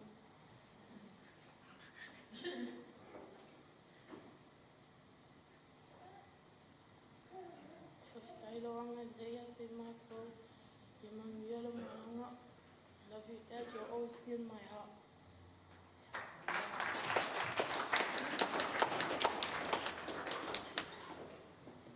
Amen. God is good all the time. Ele leile atua. Te miu malava. O le aso nei na whaia le atua tātou te oli oli ma tātou whiwhia iai. Today is the day that the Lord has made, and we will rejoice and be glad in it. And I am glad because I know full well that my father-in-law is in the loving arms of our Lord Jesus Christ. Ni mama whatanga mana tamani. Sorry, I'll just introduce myself, sorry. O au o sengia loi. Le daughter-in-law, Pastor Koloseta, mani whaletua ia wita loi. O le mama mawhitanga mani tamane, e se le mawhana. O na winga tau sa awhia, e le mawhai o na ngalo. O se tamai alofa, o se tamai anga malu, o se tamai fia e te miuma. O se tamai le malolo, e whainga luenga I le ao ma le pō. O na lona alofa I lona ainga. O se tamā e musu tele e whale e tonu si mea. He was a God-fearing man. O se tamā e whai whanau le ama. He would literally drop everything just to tend to his kids, especially his grandkids. You left us unexpectedly, and it breaks my heart over and over because my kids won't be able to see you and to spoil them like you always do and to love on them. When I see strength, hard work, and determination, I see my father-in-law. It was his warm embrace that welcomed me into the family. And it's a privilege and an honor to be carrying your last name. I know I didn't live up to your expectations sometimes, but I promise I will try my best. E se le whaamaloa tāne nei tama. Le si asona. Sa maoi mapoli, piki ma whanau me lauma. Sa be mata awale I manukau. Sa vila sutama. Sa ia tia o mana me whi au mana nganuenga. Ai sau lawa e utu mata awale. O na winga ia e se whinga tāna whaamalo. Lea lawa e alu. La le sisi utua mata awale. Ai la toanga lava poli e utu mata awale aso. Ato si la fia foi, o le tamane, e whai ana tamai pisini si lunga le Facebook. E whaatau ai ana lau papa. E le fia e nofo solo foi inga le anu langa taimi. He works and works and works. Tia manawa mai ana ngaluenga tu mau. E sau lava tu e whainga luenga i siana, kama i ngā luenga ngā. E ola i tupe na te maua, na te 5 foai. He wasn't e le 5 mau si mea, o si tama e se foai. But don't worry, Dad. My husband will carry on your business through Facebook. E o foi. E o foi whanau lo so whai whanau le anga e ni tama. O si tama e alo whai so sisi. Lea ua tō mali mawina le ne aso.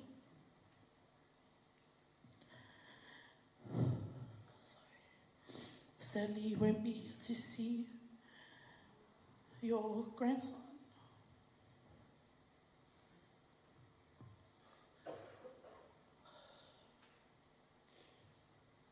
Ai sa whasalita masi o whanau na walulai.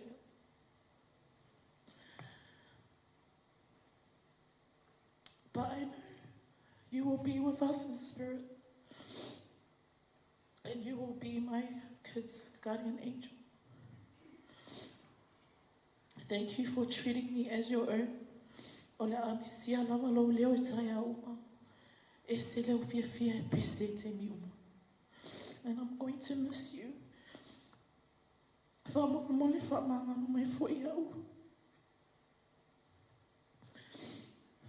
Wa e alu. Ngō le se tau. Wha manga no mai au le tawa. Ia manuia lo malanga. I would like to call up on the band to come and help me sing my song. Ole Bese, it's not a sad song, it's a fast song. So, Ole Asone, like I said, Ole Asone na whai ele tuatata te whiwhia e matata oli. Ona ua whaatasi tatu ta mama tatu whaaura Yesu Kiriso, amen.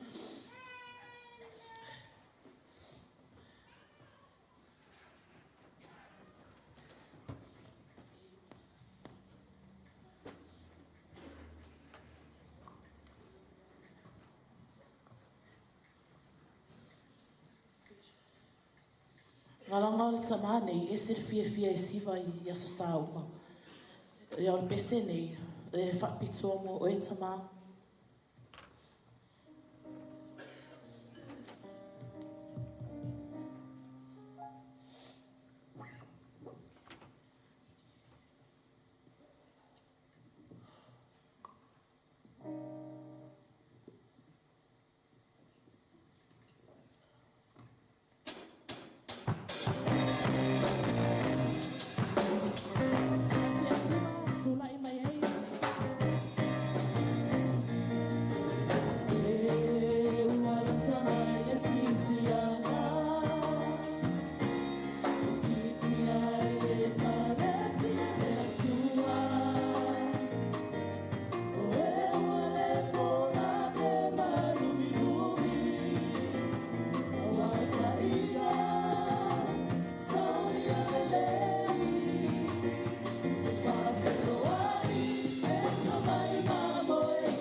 whaititia pele vi ingo le li o na ngalei whai tatu pei loa I fo lea fiafi ia salo e au na whai ko hatu le o lo ngoa poli poli palamo sau mai vai moso ma te fiola whaatasi mai maliu so lea ua maliu ia ele tele se moli mau ona faisilela matili te whelua I maliuso ai na mafiola whaatasi mai ma Koloseta Samoa na siva wha sa maon whaatasi whaleatu ia sa mawhai mea whaatasi Koloseta Samoa mai uai nga mang ngofo ma Papalii so e ai foi le ku palamo kamarea ia sa ngofo ma Papalii mo tausi o matua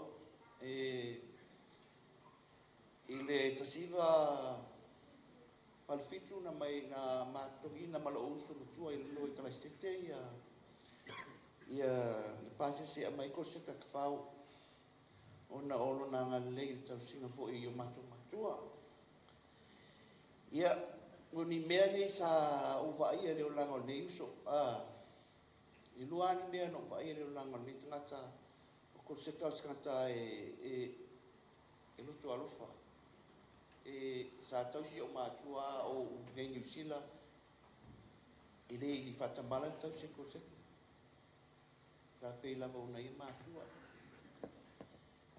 o stangata e ngalue malosi fo salo to tele silfia vai tenia o fainga ruenga Koloseta I Tasmania o le uso mua le na maua le masia bo itula fainga ruenga I se lau mo tuku itula fainga ruenga vai aso ona o le malo se tele fainga ruenga lea ale uso ia o stangata fa tu ko ia ta o te fo ia tu sa moe le o te le I maua se fa o tanga ai ua riu leo la mo to se o failo na te li o ma fa ino ia te ai sa ia ta noia te so ino wona o tala le so ia o te fa sta ia le tu ma ai sa te talo pe fo ino so mo au tanto le role finalo le li pe tanto fio ai o te no foi Koloseta ai o mau fo fa o ta o mena file mo fo lo to pe au sau ona fo le tanto e tenta to felo ai ko se maftia ono le maftanga pa tino ai tanto felo ai meso ia o lo moni mai ia alofaanga na yo mato na yo uso to fa fini mato I masio to fini mo to lo foi sina mafitu o vale lo Koloseta ma fanau pe foi me alofa Australia fanau ia o chesa ma emeli o folole mamit ia e ai umalo la to lo ia Koloseta sa olo el mato ai le mi fai fanga roina le uso salo le ala le na I fai mo alo na alo ia tia ona e ma fan te ma mafutanga sa le fia le lo sau mo walo sa mo walo ona o te le fai lo ia I nei au kilan na sa walo le lo ai ile fia ona e manga o sa we e asia uma mai ni me fo le ia sa o tole no e longa to lua e te mala fo I ola na New Zealand I fentai o la fo inga lue nei e tongi me ala ola ai o stangata nga lue nei tangata le me faina fa nga lue na fo I lo nei ia paftai teta mo mafutanga paftai foi mo le avano o tu mai e fai e sina talo po a o talo ia fa ma fa le nga ngore li ia Rita, Poli, Tilesa ma Joseph. Ia ele ngata fo ile o na iuso malanga mai Samoa, tu whawhine ia. Ia whapena ia i tele anga ngole atu mo. So, aftai mo le amno.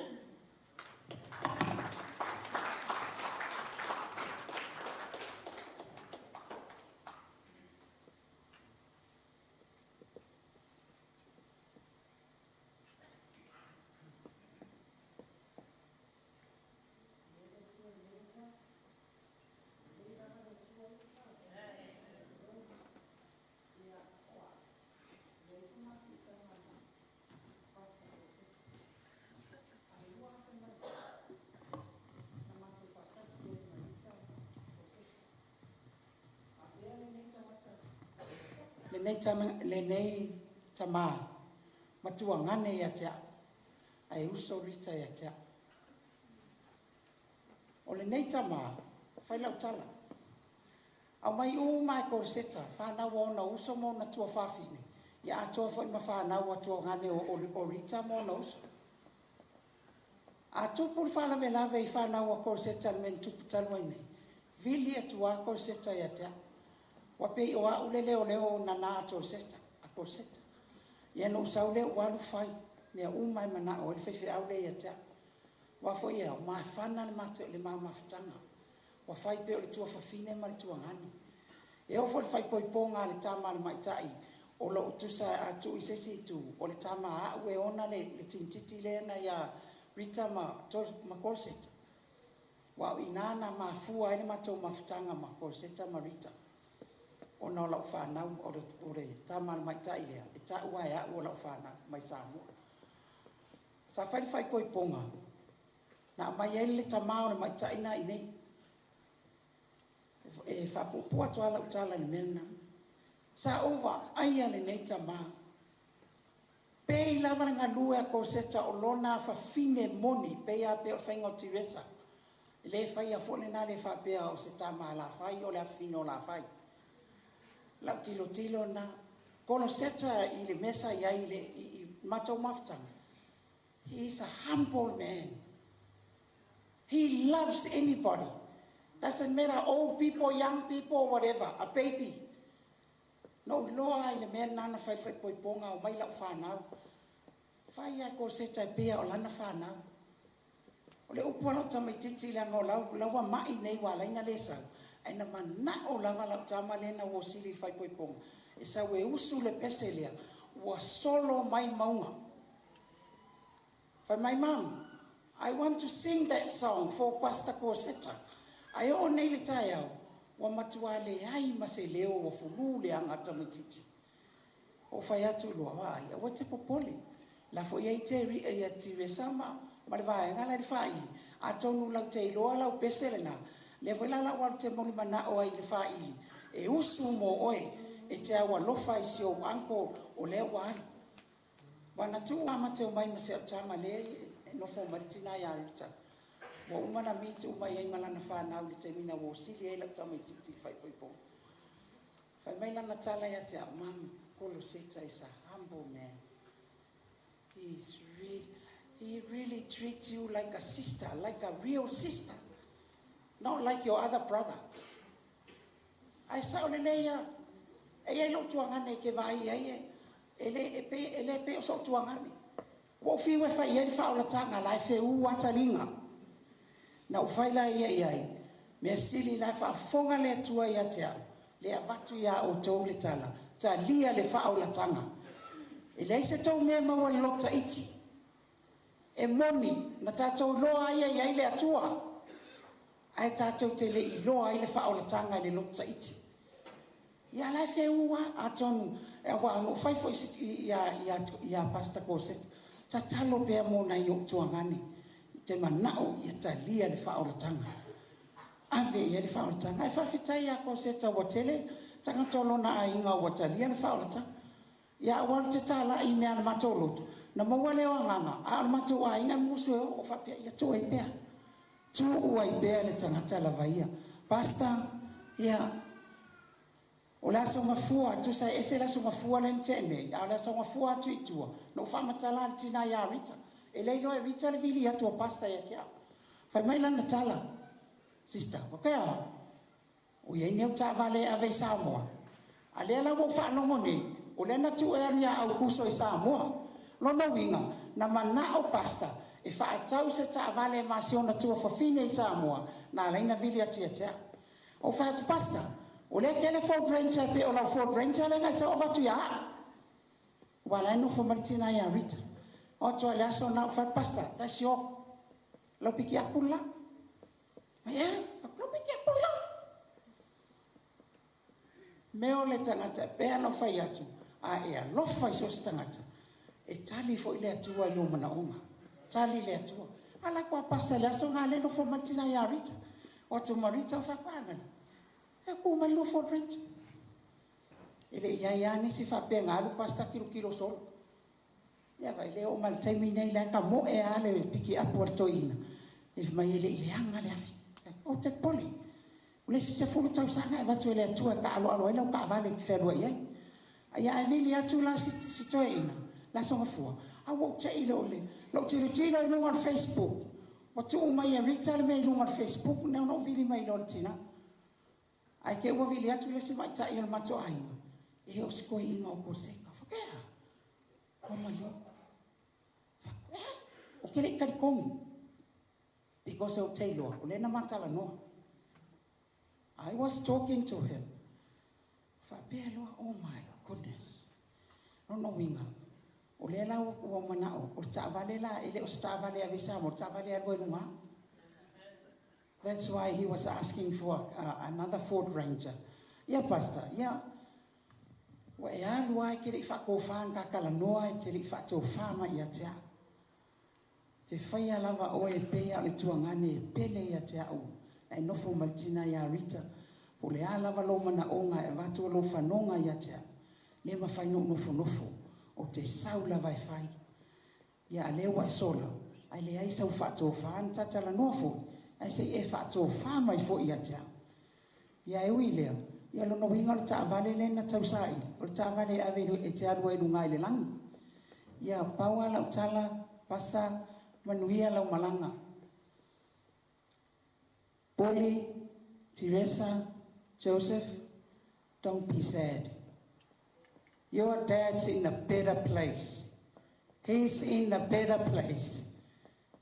He's with Jesus in the paradise. That's every single one of us want to go there. So if you sit here, you haven't accept the salvation. It's a time for you. It's a time. You never know what time Jesus will become. Now, Pastor, I will see you in the first.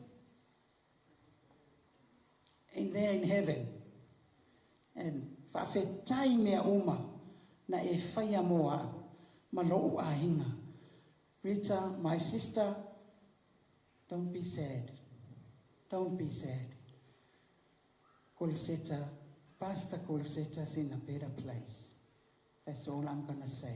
Let's wait for Yesu. Amen.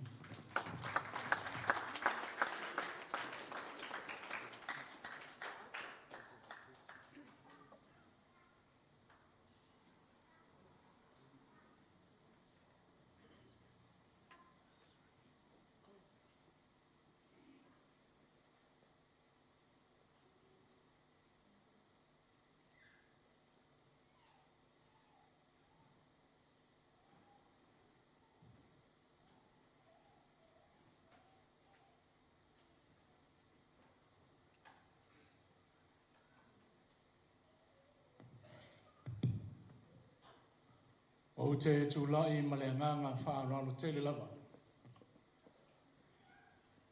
Whaingatā le e mai sunga I whawhengainga. O whawhengainga e tau le langi e au iai I whaupenga o Samoa. Mai lava I le tai sama sa ia pa ia whili mapure tuu na tau wilo ai malo. Tulauna le tai o le sauninga. Lona foi le au whainga luenga whapele na to tofi e le atua. E sema se manuia au Samoa. e sufi le langi ina ia matala mai a wā se manuia mo tātou huma. E sufi fo'i le tusipa ia ina ia o maia upo le ola mo sa tātou le lei ma le atu.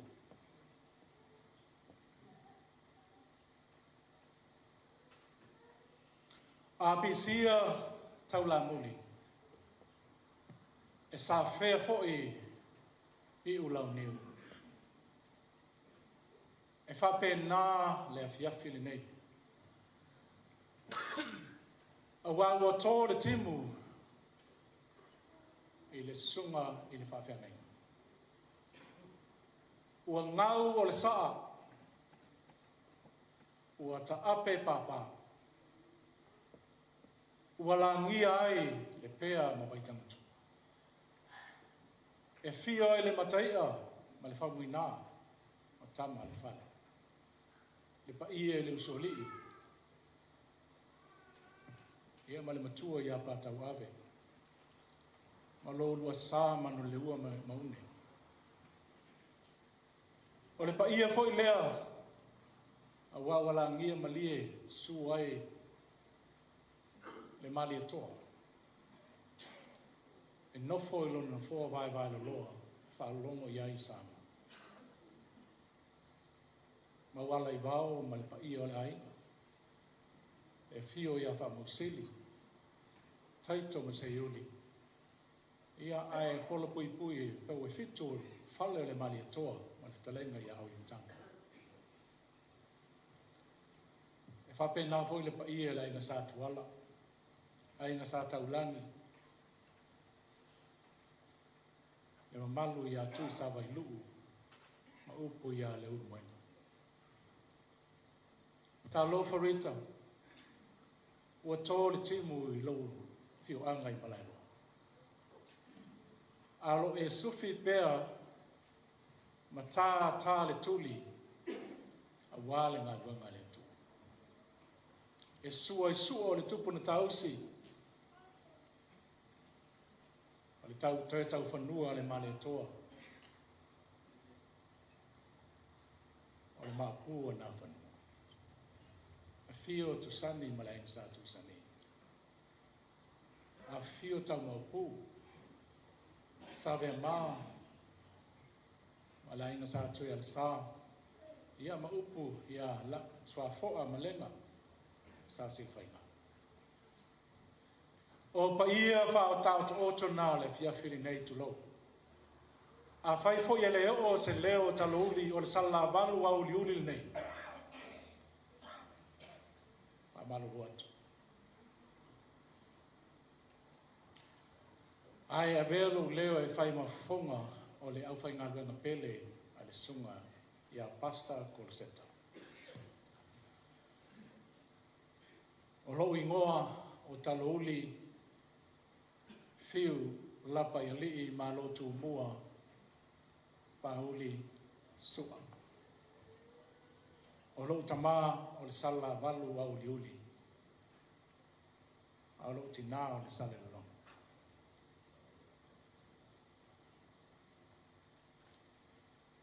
O te awai mai le ngā luenga I le lua afes fultas. Ua a mata ona to uli pasta Koloseta I le ngā luenga. O wasa a mata Koloseta I a mati le lua afe ma le walu. O lana tautua lea. O le tausanga nei wa toa iai lo na sfurfa tausanga talo na whai ngā luenga I le tere upu o taurima o Manu Kau Trust. Koloseta started work on March 2008. This year, we celebrate his 14 years of services in the mental health and the disability of the Te Upu Taurima o Manukau Trust. Te Upu Taurima is a Maori trust. So I would like to acknowledge their mana their iwi, their whenua,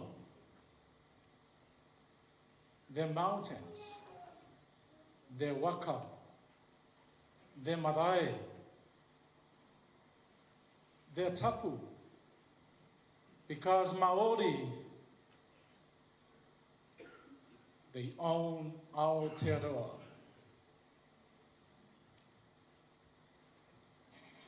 And I would like to acknowledge their values, their tikana Maori that they give to us, all members of the service, to work through with their values. Some of the values in the tikana Maori is aroha, alofa, integrity, honesty.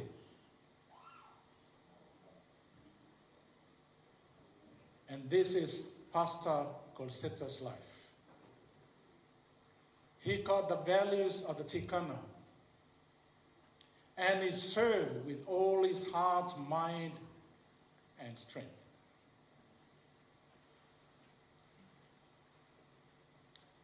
He knows that this is the life of work he has to fulfill, because that a part of his service to his wife and the kids. When I met Koloseta in 2013, that's the first time I met Koloseta. We worked together as a team. And I tried to practice his life as well. He is a humble man. He loves everyone. He loves cooking. When we come to the roaster in our workplace, you have to cook. Everyone waits for Kolo's cooking. When the cooking's done, he calls everyone, help yourself. He's the man of the kitchen.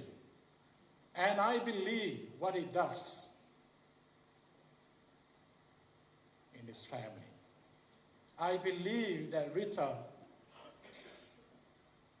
satisfies whatever Kolo has cooking. Even the children, I believe it. Because he cooked well. Every one of us enjoy whatever he cooked.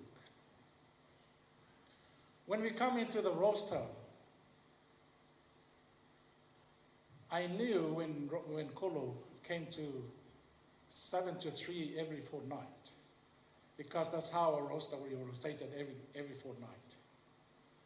When Kolo knew that he will come over to 7 to 3 on that fortnight, Kolo will proceed his annual leave straight away. That's 2 weeks before he goes on leave. And every one of us know and understand why he took leaves on 7 to 3.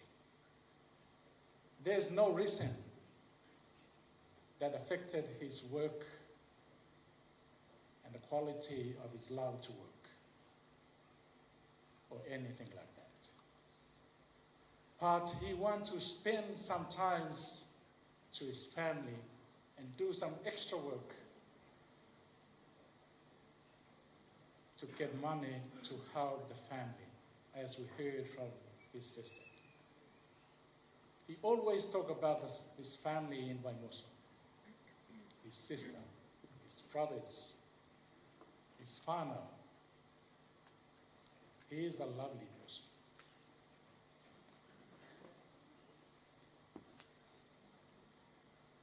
Whatever meeting that Koloseta will disagree in our discussions, Kolo will straight away to any one of us as workers, even our coordinator. He is a man that is straightforward with his thoughts, because he understands about his rights. as a worker. He understood about his values. We love him. We love him. Somehow, some behaviors come and occur in our daily shifts. I always hear Kolo say, "Praise God. Praise the Lord." Because I know he is the man of God. After which, he sang more songs to our tangata. Even that the tangata doesn't understand about the song, but he sang more song of praise. Because he gave his heart to gratitude, to praise our Heavenly Father in every ways. That's a part of his talent. As I said, that's a part of his values.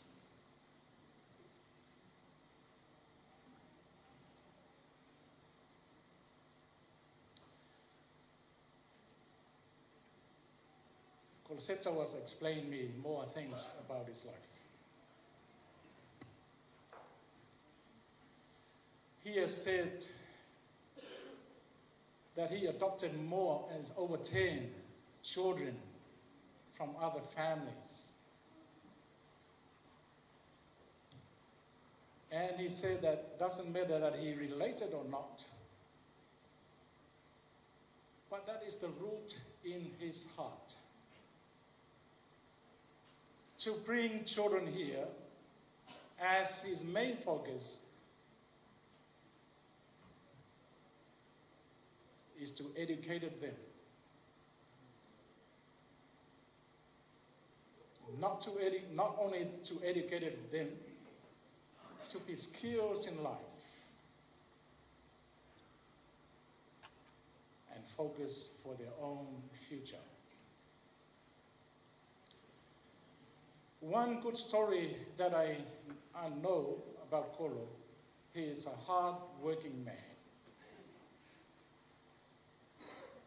He has said when his family, his wife and children ready to come to New Zealand under the quarter scheme process, he has no money at all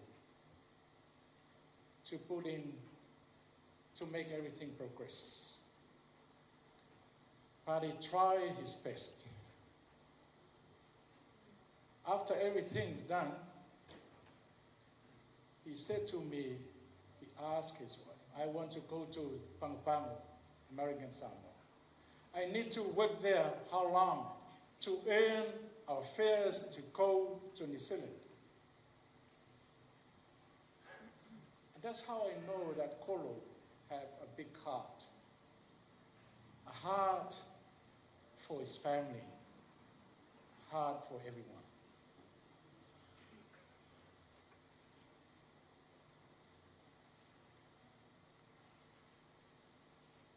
Usoe matua whawhine o sa tangata o lea tua. O ia lava na whapa iei. E le tioa alanga le li o Yeremia. Wa na u lo oea o le whanau mai i le manawa o rotina. Na u whapa iei ina fo oe whai tofio. O le ngata i le tofinga whale atu. Au whafonga le nei au fia. Sa ia ngani i le tofine pele to tasi alo e sau whai le sau whai ngamatai. E alofa i lona ai. E alofa nei te iwa muta le ngafa. Ma le amana i aina. O au kuso le sa tua i lunga le mako ka lena. E toi livi ai Kolo, mo le whāwa Yesu. Tā lofa Kolo, ua le au moe mitinga.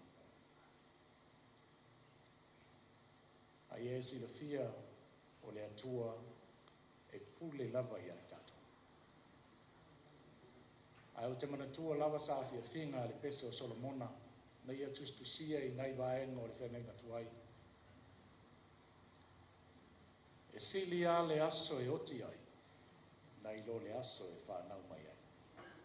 Ai sea, wa masalo le taimina, so I fua mai e kolo pe na alfa ato sanga, ia manai tina, ia marona ai, ai whautai le aso le ua to tele. Lea ngai sili a le aso, ua tu ua ia kolo le mene. Mafu anga fo le nā le fue fai mai, pe ma mao, pe sasa e, pe sisifo, ua tu ulawa. Ai afio mai matala mai ao. Lea ngai fia moli mauina le tangata sa o ngā. Le ao ngai le ai, ngai ao ngai le kalesia o ngā matatu. Lea fu nā matu sawa ni wali me mai whaalo alo, matu sui o le te upo o tau nima. Lea ngā e iai le ao ngā. E te le le ao ngā kolo le ngā. One of our he koro wai sees a fire in our department. When they see our email that Kolo was passed away, one of her memories that she emailed us, Kolo is a great, great man. From the beginning of the session that he came towards Te Upo Taulima, I know very well that he belongs to Te Upo Taulima because he has a heart to serve. And he served well. Leiti o fai mai leli. Ulu fale maia I le fia fia o loa. Kolo manuia la malanga. Amul molel fa ili pe mfai ana ta mai pese la no kolo fia fia te le pese.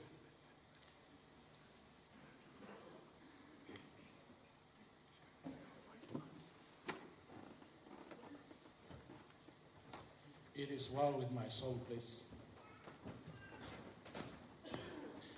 In our Tikana, Maori, and also in our trust, on behalf of Te Upo Taurima Manuka Trust, we would like to acknowledge our beloved friend, father, grandfather, a pastor, for all he has done to the Te Upo Taurima Manuka. We miss him. Kolo, may God bless. And God be with you. Rita Loteli, may God bless your heart with your families, with your father.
Thank you very much, Ben.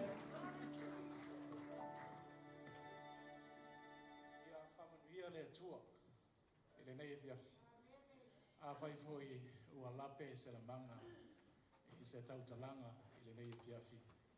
O te whātua se atu. Ma lua e whale i o tau whimana. Ai o te manatua pēri nei uso. Ua mate ususu pese ama ua e pe whasa moa mate le ke ama ua vātuli pa i o sauni. I tangata i o te whaimana. Mate whasa moa ma ua ma pes whasa moa po i te ro taimi le mātunga as a tikana for our Samoan people. Because Samoan is our treasure. And I say all these things with my heart and with my love in the name of our Savior Jesus Christ. Amen.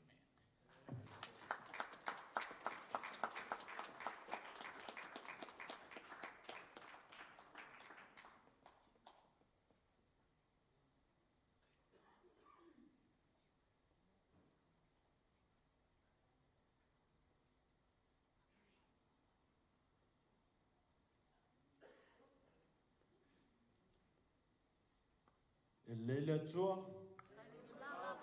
Kau mamai me leo kako. E leile atua. Tai me malawa. Ia o lo suafa wha uma Koloseta Loi.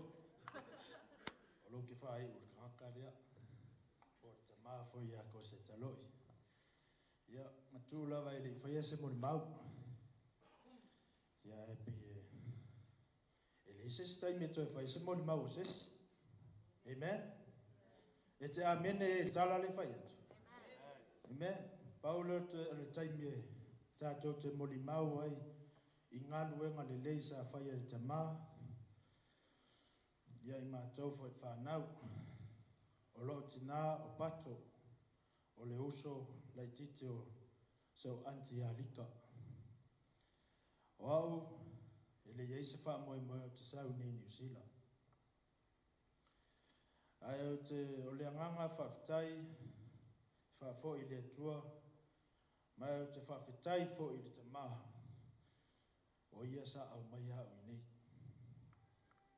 Tai tonu ia, tu ia ia, e au le sami wa uma, o a fo i ni mea na tutupu, o te le toi fia manatua, ai o te manatua ngaluenga le leia te maha sa whaia i loko o langa. Awa o le tala saola, awa ana le aita maria, o te le manuia. Amen? Whaopopo ai mai whamanianga le atua. O ia sa au mai au i nei le luafes fulmalima, ai valavala le mātou mawhitanga i le luafes e folo paleono. E ui ala i na valavala ma ese fo i mea mātou te nofo ai. E le mawhai ana o whangaloinga le tamā. O se tangata e loto mawalalo, o se tangata e anga malu, to e loto wha mangalo. O le tarasa o lava. Po a lava me e ita ise o anti au. Au te sauloa e mua mua ata marita mai e ta. Amen. O le tina foi, e biase taimi whato a fia mai e ta. A te mame, e o ia i loa le tangata e loto mo lalo to e wha mangalo. E na te le manatua ni mea leanga. A o le tala ta mau o tai tonu ai. Whaftai le tua wa e sau ni New Zealand. E te le sau e tafe e se sua susu ma se mele. E te sau e te polonga e te manuia ai matau sila wa ainga. A leo o wha manuia le tua o whai fo le ainga. O wha manuia fo le tua maua fo i whanau, o le vi inga e whafo i le atua, o lau tala muli Koloseta, wha ngalo ni o se. O a fo i ni le anga fo i le atali, i le tā mawhtanga, i a lofa wha ngalo mai. A o lau talo i le atua, i a wha awanoa sona no whaanga i le langi. Ina i a wha pena ona wha tasi malona matai. O le sau moli mau pupu lea, ai e whamanuia tele lava le atua i pokalame mfufuanga o le toi aso tama, i a whatasi mai le atua ai a mau e tātou le manuia whaftai.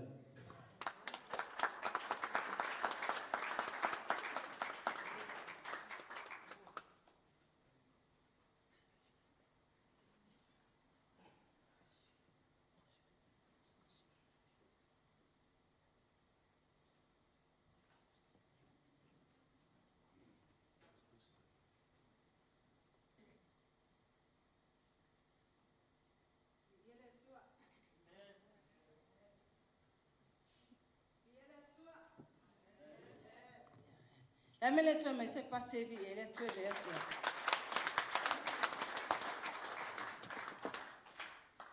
Ia mua ona whatalofa atui au na le atua.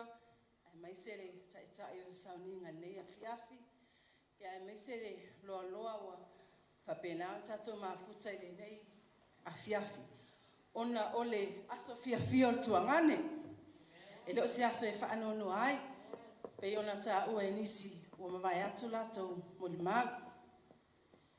Ia ai e au. Ona motu le pā. Ua tau sila fia.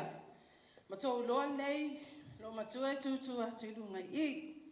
O au e tau songa. Ia male tina o Koloseta. Ia matili. Mamaua. Ia male ali ilea sa fai mai. Ele koe ki sa wai mosu. Langa ikele le sami malpala la iai. Ia e ala la tūla. Fia faisina moli mau lai titi. Maftanga male. Nei fo itu angane a o iai sa moa ele malanga mai New Zealand.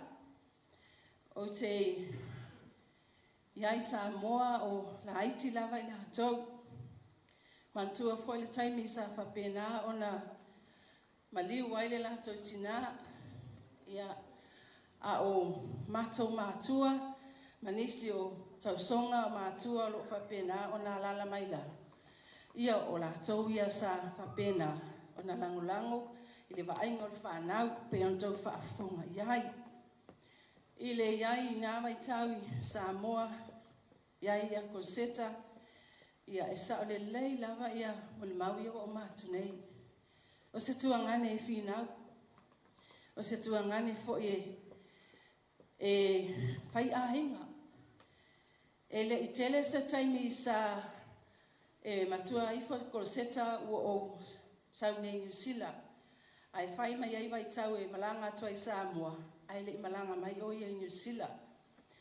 O le o langa ngalue o Koloseta. E le i amata i nei. Sa amata mai Samoa. Sa iai taimi sa iai mato matua i Samoa. Iai mal mato tuangane matua. E le lope limas furtau sanga e ese ai ma Koloseta. Le e sila fia le faltua i alita. I ole wonga Koloseta. A ole la ngaluenga sa fai. Ole faia mo meo mataupa. Ole tangata e tangi o ngalima. Ele ola whaalangolango. Sa fai mataupa whapena ona ave i fale ainga. Tate whaalongo atu iai ave le fale whatau ia eki grey.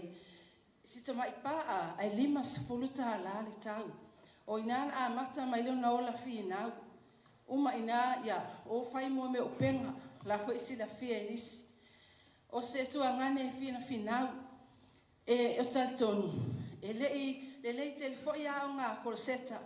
A o le mea alofa ua wha mea alofa ina iele atua. O le mea alofa sili le nana tu ia Koloseta. E toa ailo na loto. E ati na ailo na a inga. E whapena ona ia alofa ai ma wha ma fola ona lima. I ona uso. Ai maisisi ona tua whawhine e to atasi. Malanga mai nei. Mauan tala wa inei fo ilaha ua. Marita ma le whanau. Pahu mea mātou te mafuta ai ma Koloseta. Oni maliu. O le maliu sa mātou mafuta ai ma Koloseta whato a o le tasi o le lua o swufit. O le maliu o le mātou tuangani. E tupulanga le leia ma Koloseta. Mātou mafuta ina. Lua mātou mafuta nga ma Koloseta. Wa wha nei vai aso o te atu nei. Sa whai ele se maliu. O le maliu muli na mātou mafuta e matuangani. Ia o le mātou talitonu o le mātou mafuta nga muli mas tuangani ia Koloseta. E whai le isi vaenga le inei o mātou tausonga inei e au mau inei isau. E whelata ia lātou walanga e whelata i lātou inei au mātou e mai tai west. O te iloa ina o sangata e tausi ainga, e alofa i ona ainga. O ia foi, ua whapena ona whae aina i sila tau ainga i Samoa. O le talasa o ata le whai atu. Pei ona tau silafia na maliliu o latou matua o la iti lava i latou.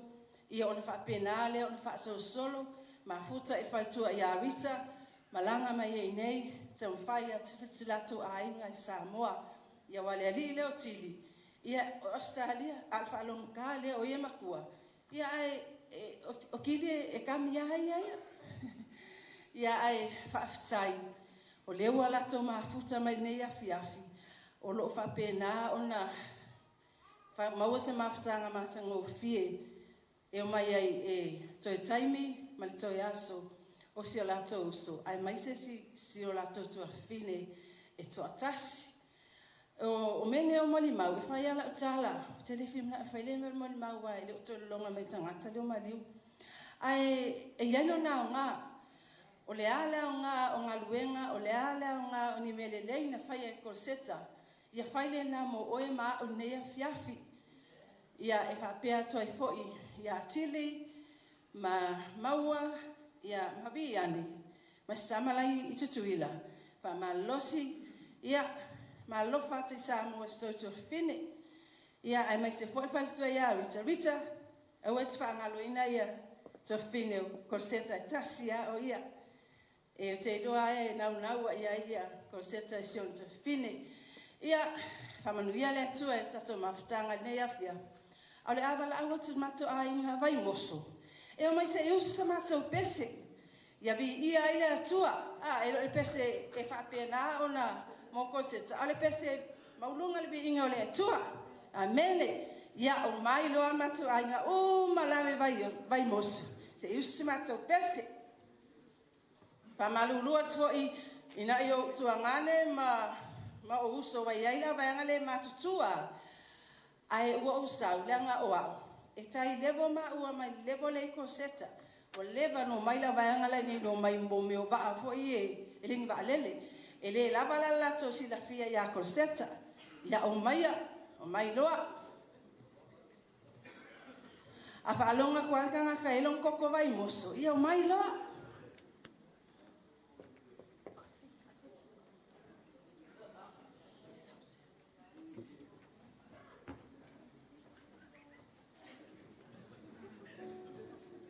Ia ba ile e ser ko kiele ka lo fai da ingo ko se ia ole pese ia fa atasi Yesu ia fa atasi Yesu ele ko lewa ka ko o ko se ka lo fa ka se Yesu ai fa atasi Yesu pa tu ia rita mal no falo ai mai se tato uma nei a fiafi.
Pelo Yesu, amene.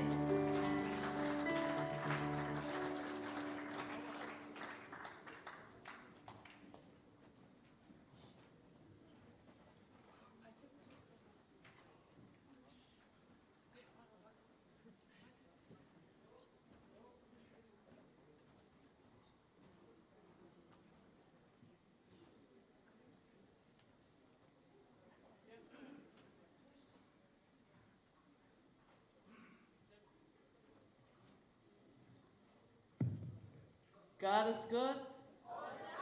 All the time. Yeah. Elelei lava le tua. Tura ia te whaile nei a fiafi e whai se moli mau. Awalo mata ta mā. Ia olo ingoa o Tiresa Loi. Elea Koloseta Tele Loi last name. Like all his other kids. My dad usually calls me Lessa.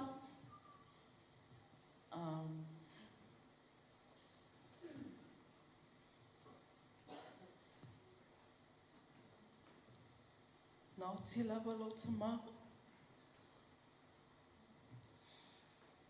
A o nofo pele whale e whaaila o maloti nā.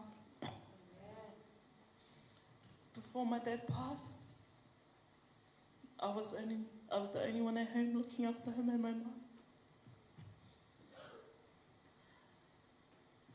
E ai isi taimi o te whalongatai I le tamā. There are times I disobey my dad. Le te lulu taimi, I le teitai te tawai te awa o aulanga bank account.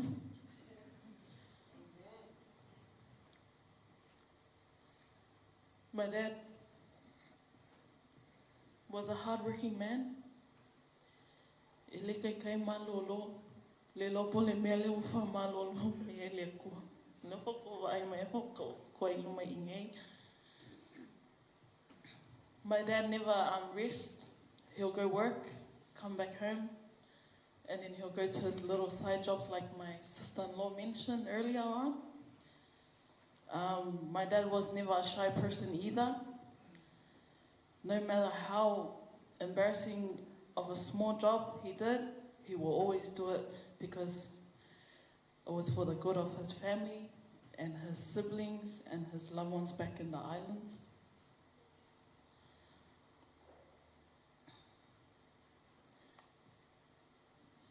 When I got the call on the day that my dad had left us on Earthside,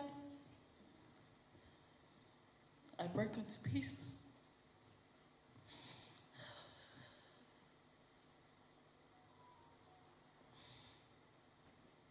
Sa o tangi, ai tele I whanua noa. Ai sa o whawhetai le tua o na ua. Ia wala au a olo ngalue pelo o tamā. E le ngata I ngaluenga le tua e mesele pitola au o mato ngalue ai I lalo le sunga whawhenga I a tenisi whai malo.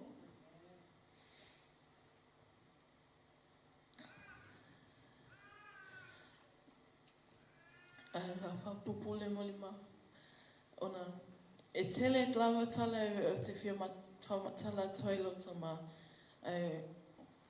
Vai lava le. Le rato le teimi nei. Ai o le atu atu lo toa ai matoi apoli e whai sana holima.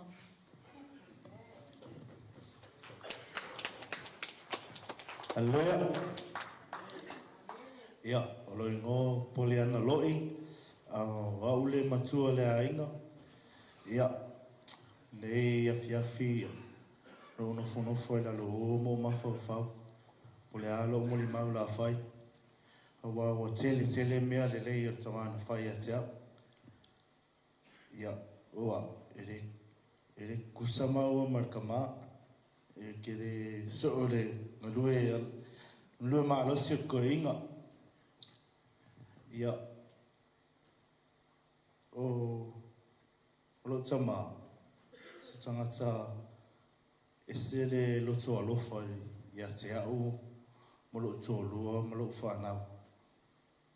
Kele o te mi o te sulu ai leo tamā. Ai le taitai ka ngokuli au. Pe whai mai le ai, ale whai leo a inga. E koe se soangi anga ia te au te miuma. O le mea nā o whanau noa ua alu le tamā. Ai tu ua mātou ma le tina. Ia. O fia foi, he's in a better place. laua whātasi ma le atua. Ia.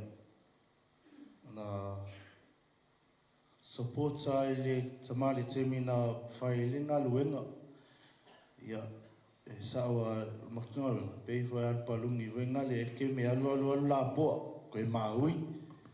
Ia na whape ngā le ngā luenga. Ai kai ke alu wafa vai. Papia pe sawa e ngei me whai. Ai ke vai koe rama. E re kai fiu. A isia sa o le lo. Papia ia la oki nge ia. Ke la kualifale. E re kai fe me se kalor kama. Fe mai le kalor kama e keo. A whai a ngā wau, malika, ma kamiki lai. O ke re kai vai. Ia o se mea ngana wha malosia i lo loto whapea o ia. La toi au ona le tua ma wha malosi. Ia e o mea le neitu. Ia o le au na lava. E na tua i tua le tamama supports le ngā luenga. Ma wha moe lava le suafa o le atua. Ia. Dad.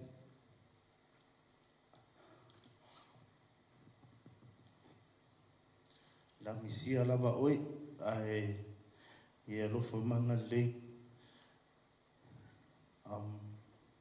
protect us as we go.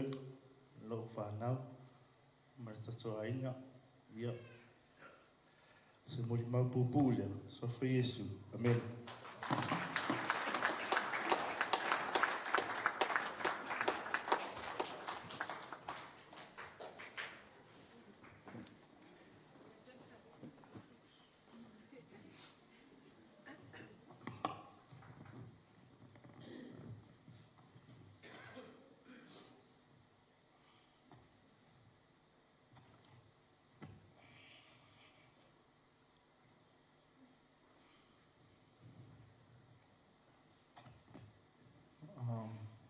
Hello.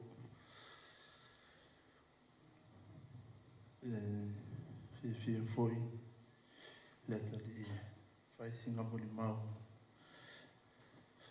Winga le tama. Te lia taimi. Peot.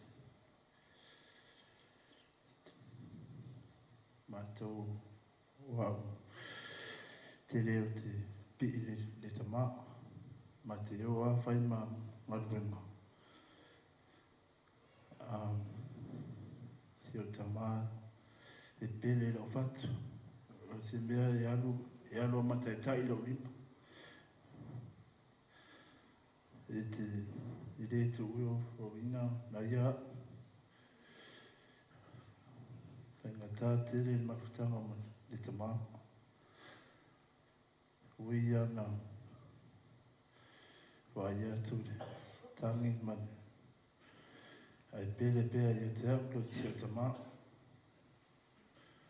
Wo mau atu le tala. O sola ngongo wana tō ina. Tō mātou mani tina na yuso mai tō whawhindi. Dad, rea mo e whaienui lea. Dad,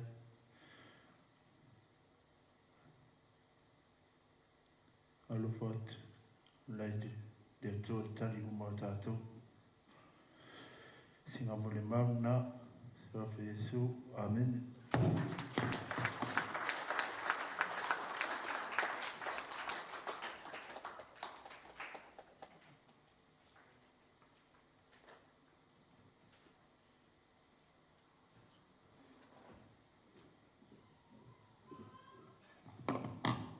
Alanga mali yala tua. Ia wa wele tere fo so mon ma. No fo foi mama fa. Onga keilo. Ele se anga ke sa welu mai. Awa mani korseka. Ia o ma Koloseta Loi. Na ni liwa o torseka. Na liwa Koloseta Loi fesu malvar. Ayo tu wan maftanga ma Koloseta. Wa fesu mari. On mama fatsanga maneta ma. On e ote ya. e itana ia te ono lo moe. O ke moe umi. Tele ala tai a mana ma koe seka kere wala. E wala awa toa maua. Maua. Au lala ke pulo wala ui afu kere ango ai. Pa, ia. Koloseta Falana'i mo mele na e whai moa. Ai me sera to mama lo tina. Ia. Mala au atu ia. Whanau liwa Koloseta Loi. Susu manu i se sustato pese. Ioane Loi. Afatia Loi. Miracle Loi.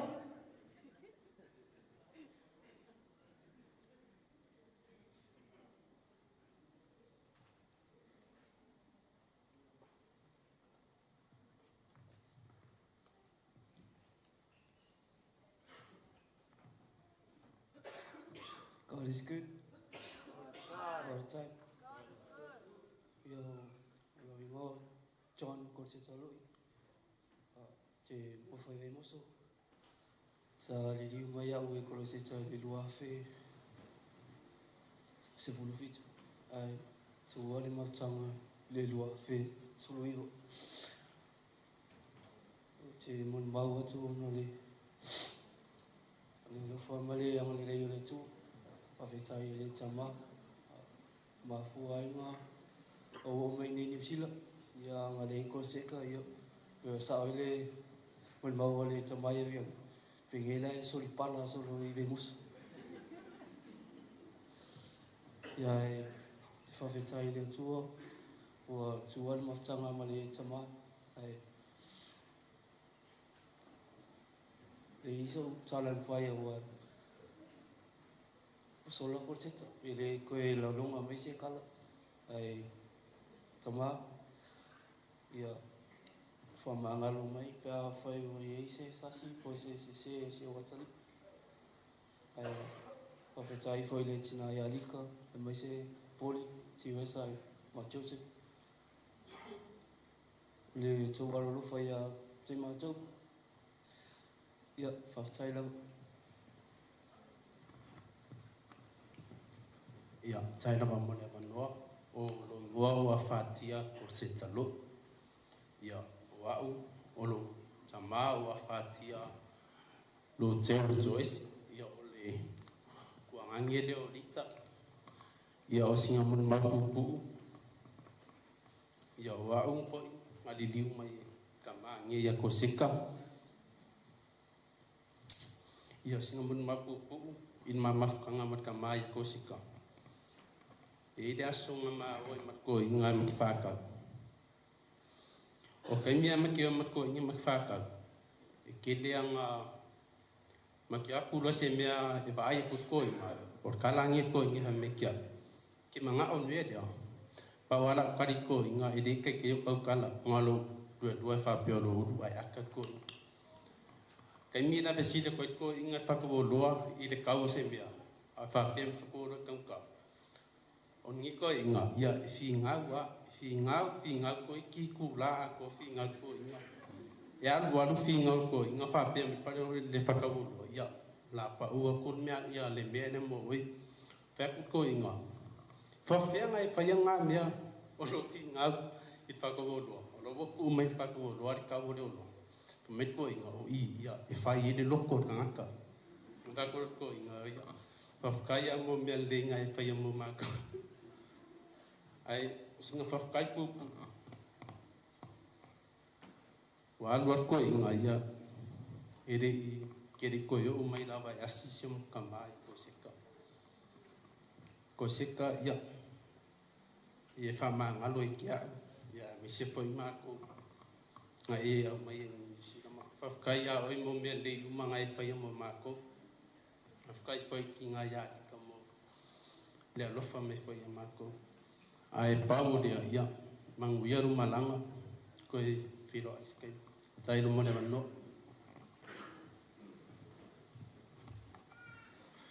ia ola ia masani pa miracle masani Loi ia o tu foi esse não mapupu e maftsang foi muito mal Ia na leo mai au e tama le loafis from leiva.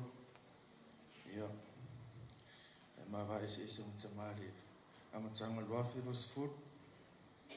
Ia, ele umifesma tama. Ia, o tamani. Ifi na wana ia ave au le aonga. Ia makio ama inga fail ma avodi ia aru le avodi le. Ia umefaka usanga ia umimika ia urunga skafa irunga. Ia fi ngau loko ia kaura fo mo mene manga ko inga. Ia o ala ia ko avodi ia. El ko inga le mai ia. Ma mi mai e ro ko to Mr. Pike. Ia o ala ia ko avodi. O le fa inga ka usanga ia. O pole ke wale mo se fai longa no mga koi ia e fa pia fo ia fa vai maro ia na mika fo ia lotso yo me nga mo fai longa ia me mga koi ia e mo fa kai ko inga ma sina ia na se no la o tele saunia tsunu ia mo yo no singon of tele tsu luanga lema luanga rofa ia semun mapupu na so met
Sofa Yesu. Amen.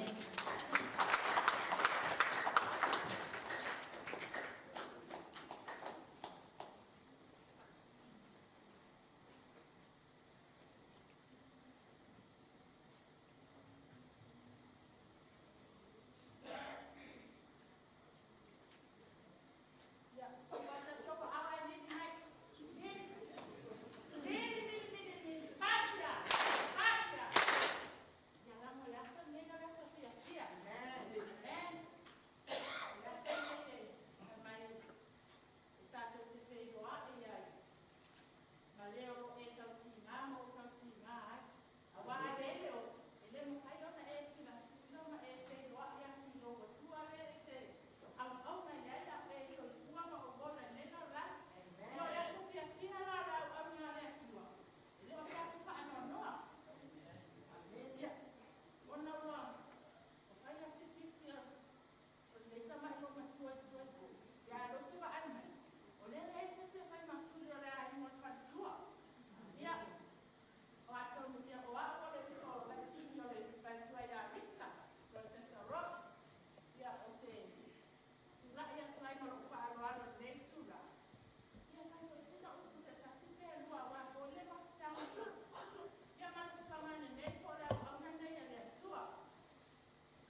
tele ni mo mau le lei a wale so I fua fo yo nei tama. Ia o te tali tonu. O a. Sa fai mo fo I ma fafino le nei fo I au na le atua. A o lai titi. Sa o no fo I fo I a Rita Koloseta I vai moso. I o a fo le si le sa so li pala I pe ona ta ua le tuangane ya biane. I o a le si le sa palpala I fo I mo ia te o te sau mai salaban. Ia e lango salaban o le palpala. O se nu matango fio salaban. O te la ai lunga si mai te le la ai lunga ni palpala. E si maa a tuale nu. Ia ai o se moli mau fo I le maftanga fo I male tamane ia Koloseta. Ia e moni ia o se tamae e loto alofa. O se tamae loto mawalalo ai le ngata I le o se tama fo I e fai whanau. E tusa ia Koloseta tangata umalava. I le mato maftanga fo I male au na le atua I tonu sa laban. Ia I le ta ua se fai aba. Langa o tangata umai fai atu I tonu sa laban. Ai mai se laban matu I le a inga sa laban. Ia e le ai e le ta ua mi fai aba po noftangi.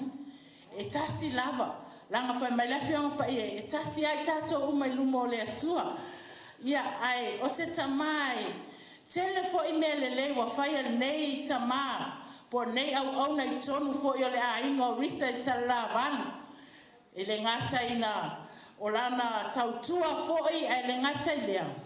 Ia o lona anga le lei fo I whanau fo I nei a inga. Ua mawhai ai o na o mai whanau a nei a inga I tutonu Aotearoa nei po New Zealand. Ia o se tama fo I e tautua ai le ngata I le ngalue. E moni ai le a fine. A tonu wa wha malolo e le atua nei tama. A wai le mana o e malolo. E le tai mana o e malolo e tutusa wa ai sa moa e manava atu to e amo le matau paa. Sau mai le matau ngā paa le fai sau e sau a aru susu a ave. Fa atau se ilonga e uman fa atau to e fo I mai. To e sau o tawai atu to e sau ni fo I to e anu. E fa pena fo I matau maftanga I New Zealand nei. Manava mai po lea lava le taimi e manava mai lanu ngaluenga. To ai atuna ia o fa e le api fa I lunga tabali. O wa mea ume watu alu. Tu mai le ata abale sau fa atau lau papa, fa atau pili. E le mawhaina malolo. Ona o le alofa. Ia ai fa fitai ai le atua. A wa ua iu ngaluenga nei tama. A olo o tau tua. I le ngata I lona a inga. Ai mai se lava ngaluenga le atua olo o tu mga lue ai. O se tangata fo I e fi nau le ngaluenga le atua. E o mai tangata ma to e fo I o mai ma to e fo I. Ai tutusa le launga Koloseta I to tele ma le to I titi. Pe iai ni tangata pena o ia ma Rita lai fa asanga atu iai. E le suia launga Koloseta.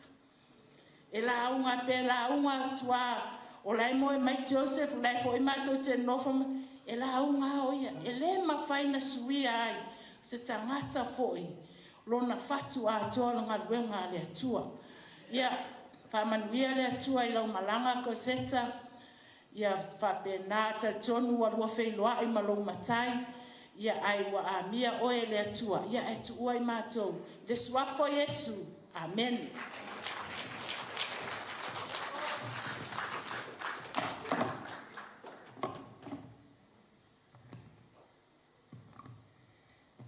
Lelelei le atua.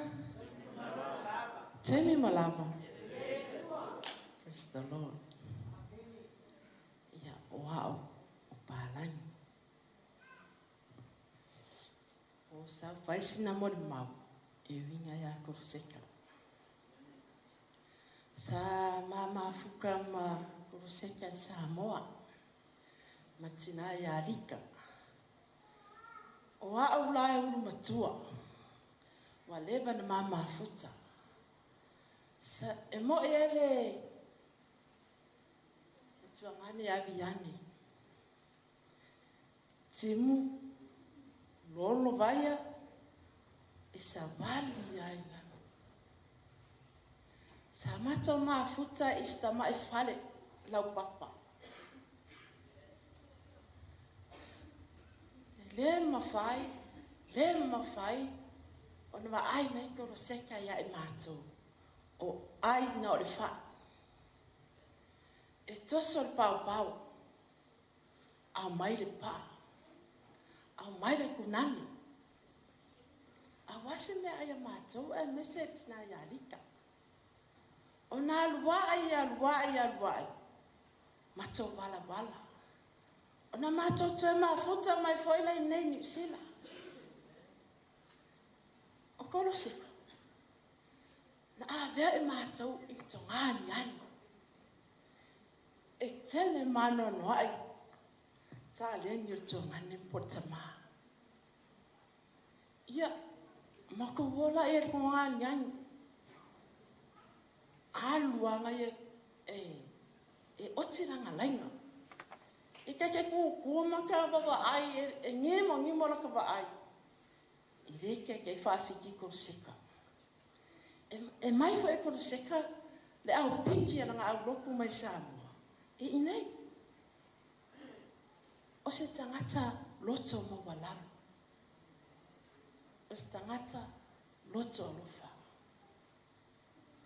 E le tai whaapito se alofa. Koloseta e lang whaanga. Ai mai se mātou. Ia e hoa mai temi nei.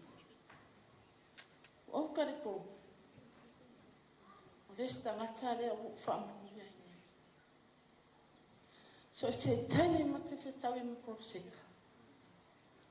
E ko o mai no wani mai lo. Ai se a.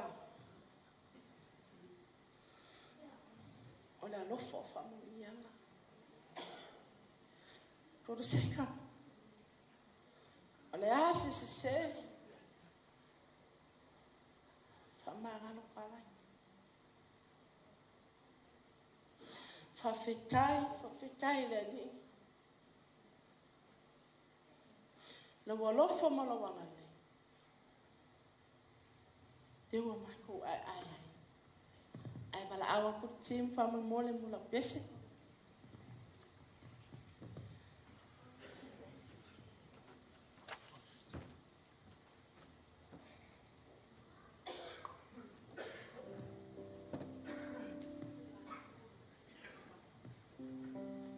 Seka. Ia o vai alu mo. Le ai ni tinga. Le ai ni whaingata. Wa e whaangalo unga mea uma. Awa e ufani. Ono whani. Manguia lo malanga Koloseta.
lo wanga ngai ia e whamanua atu ia iho o mea o maustoni ia sia ia e whamanua atu ni tua whapai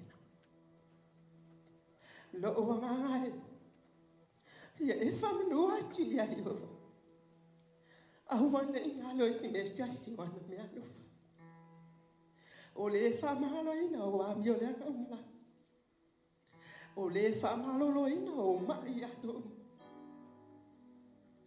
o le mali ailo mana o i mele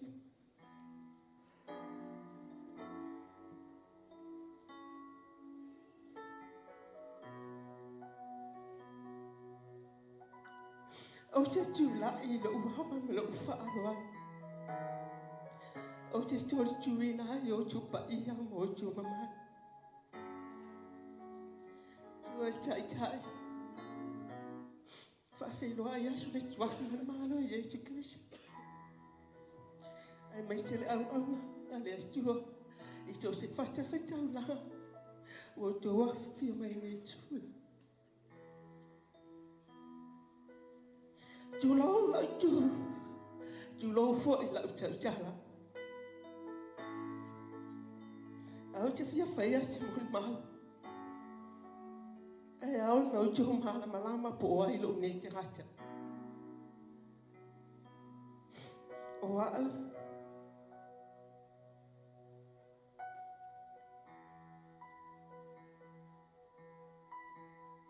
e tau lava ma se awhina tūnga i tai tai e sa mo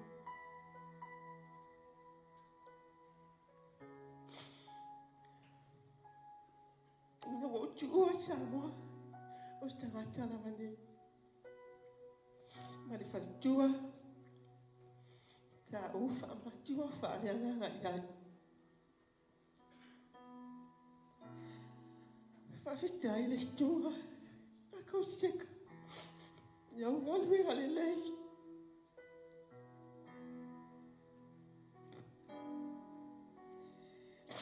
sa e whaia mua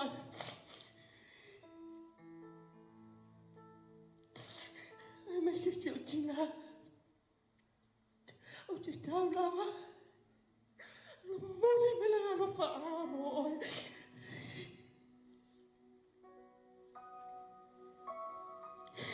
mana tua ngalwe ngale lei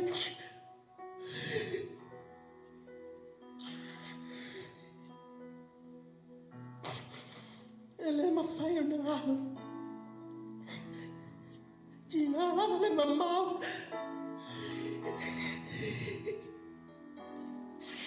le mea mate te nofo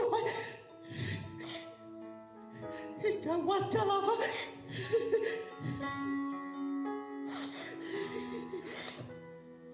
e au mai maua ma le tu la ta mai nei o le mea mate nofo ai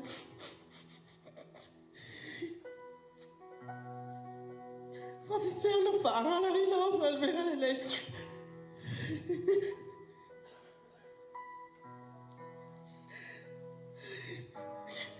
Ai te hawa e alo ai.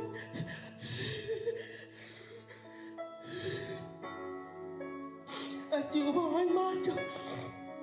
Whawhitai pata. Mana tua au ngalwena le le wa e whaia mo wa o matiu tina. Mo moli me le alofa aka mo oe ia mania la malanga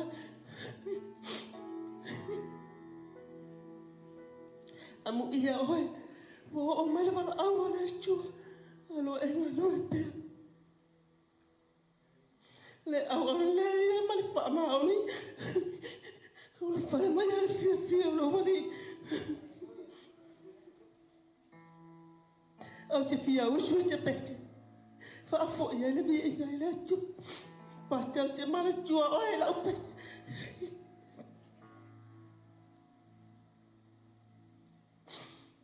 Via o le tama. Via o le tama. Le alo ma le alo.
Ia whaita o mori maua ki mo e tūna whawhia ngai.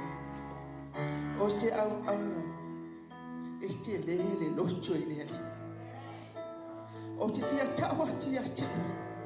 Ti nā vai asu whawhia ngai ngā tiko a kasi pe lua pe to tonu na tāwhale. Le fo iai le ola au auna le tūna whawhia ngai.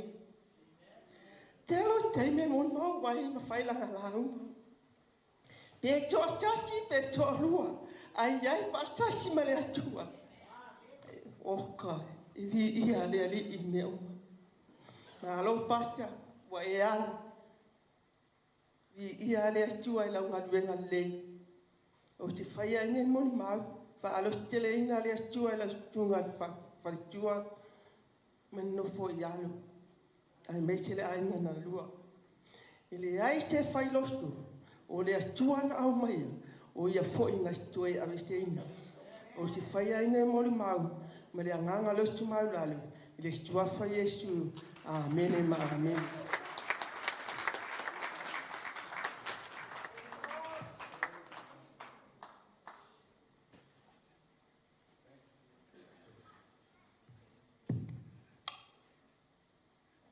Asa pat te vi ai le tua.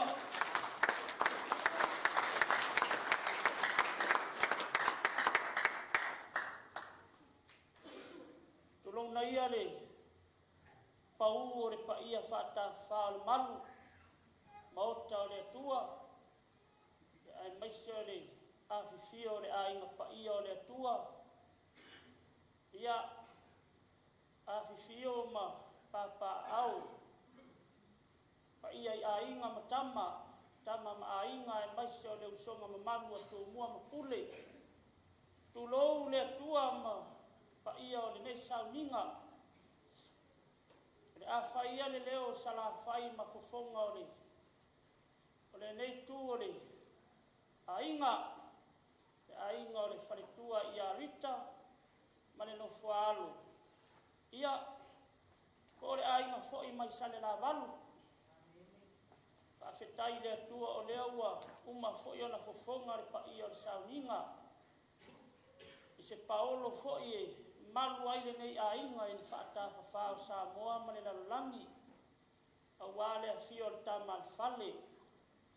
Le matua pātau ave ma le usuali. Ia o le fofonga lama lea a wā manu le ua. Ma malu i le au ngā malie ma le whale ang fulu. Ia vi ia le atua o mo nā ma e nau ta inga o le nei aso ma le nei afiafi. Ia e le mawhai fo i ona na ngalo i le loto e tatau ona whai se tala o se mori mau i le soifua o le susunga i le whawhia ngainga. Ia Koloseta Loi. Ia o le susunga fo i le whawhia ngainga ua tafa se fina ngalo le. Pa ia fo i o le nei tu o le tātou a inga ma le tua ia rita ma le a inga i sale la valu e maisa le a inga sa mali e tua. Ia lea ua whae e iai pāpā le sunga i Papalii Tele. Ia e pei ona wala au ina aina na suafa ili tātou mawhitanga ili nei fo i afiafi sunga i whawhia ngainga ili Papalii Tele Koloseta. Ia o leo wa feta lai ili afionga ili atua ili nei aso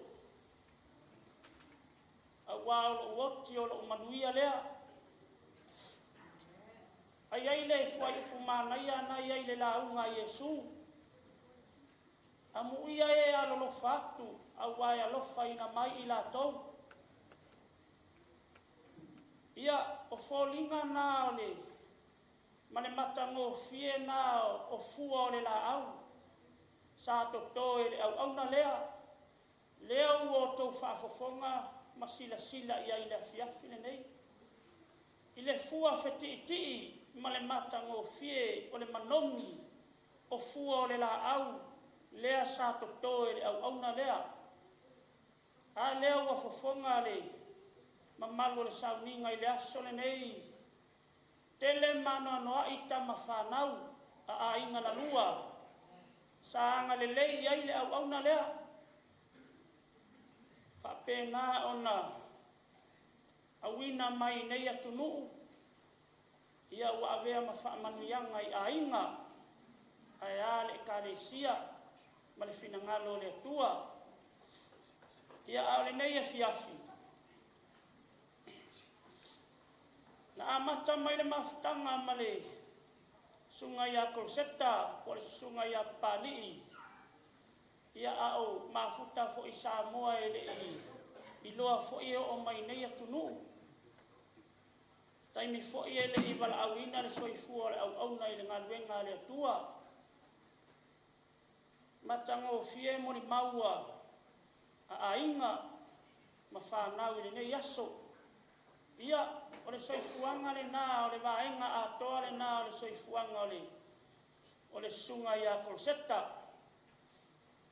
O le sunga ia Koloseta i la uwawa aia i aso ia i Samoa o se tangata tulou le mamalu le sauninga o se tangata e malosi le pia. Sa malosi le ava.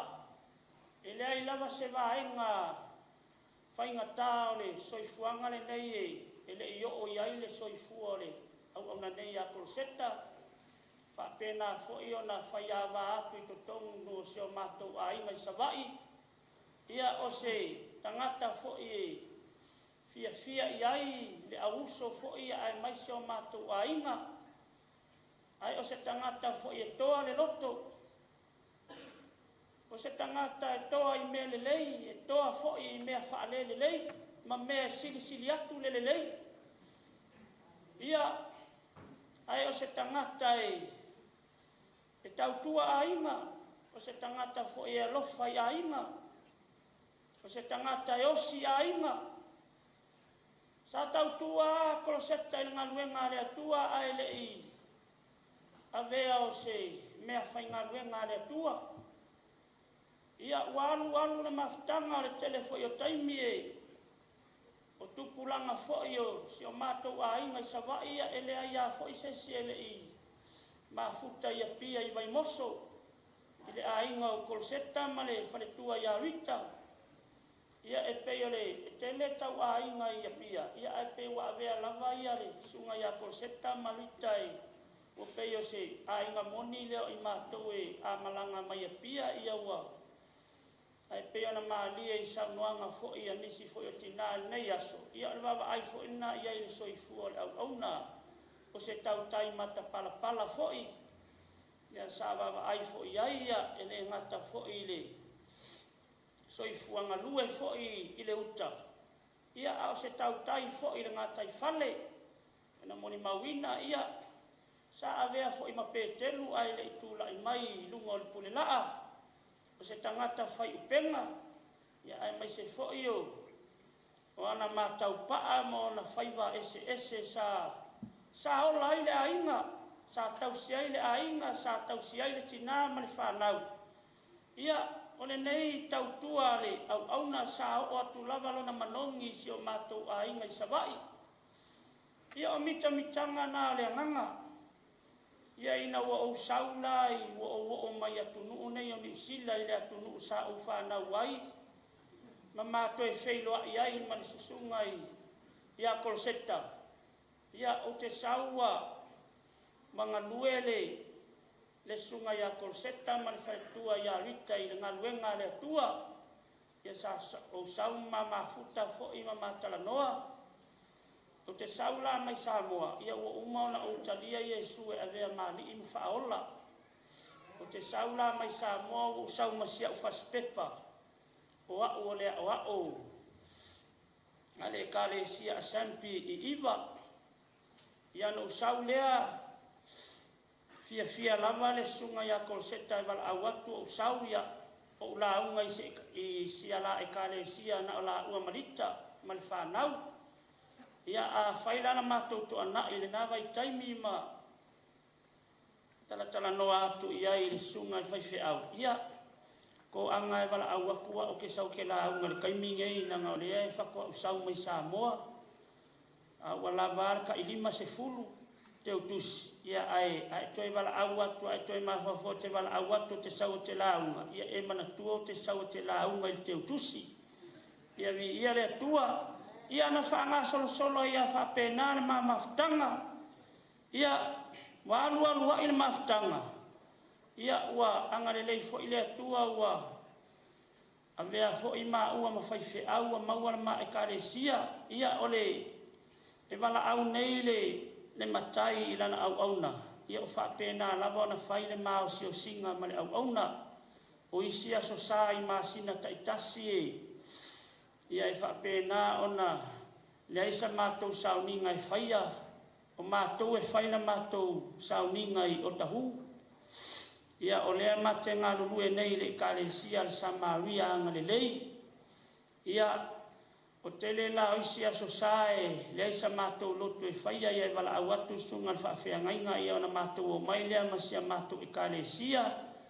ia e tolu koloseta tolu au ia na tu whaatasi leo i mātou a maua a inga e to ono ia na mai lea mātou tu whaatasi ia o ilesi māsina ia wala au mai a koloseta ia ai peta iane ia e mana ia lana hole kele ia lea lai a whaatau nuula mātou kampaini ia mātou whaatasinga ia e whaonga ale la hole mateo mai mate tu whaatasi ai ia walu le ia na whaapena na mana au atu le tele o taimi ua tele ana kon kalate ua tele fo ia na ngaruenga ua e whailana au piki ia o le maukengi o le kukama o le kapisi ia o le pakeka o le angiangi ia o mea umanga o lo o whaapena na whaamanui ai le tele o whaatoanga i le au nanga fo ia le sunga i whaafeangainga manana au piki ia a o fo ila i taimi o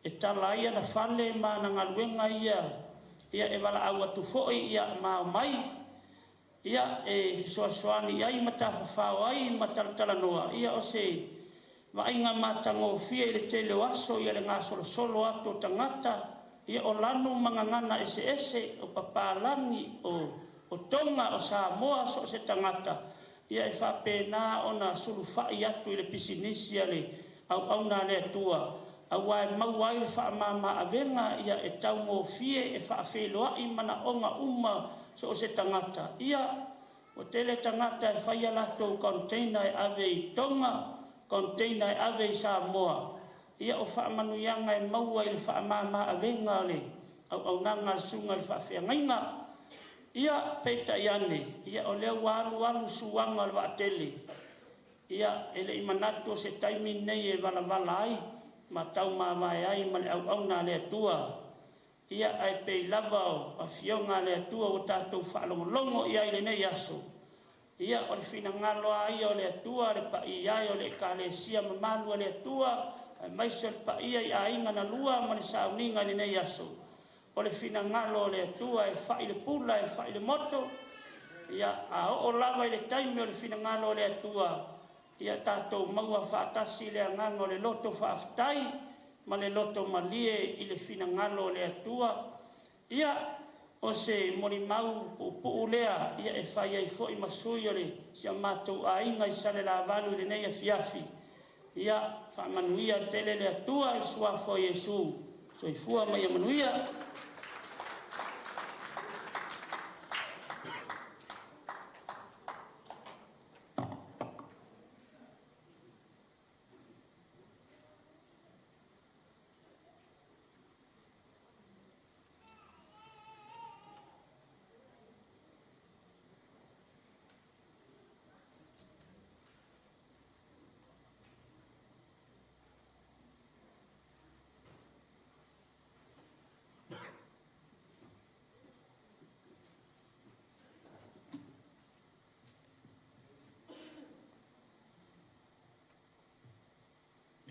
tai roa o mai a tanto mulimang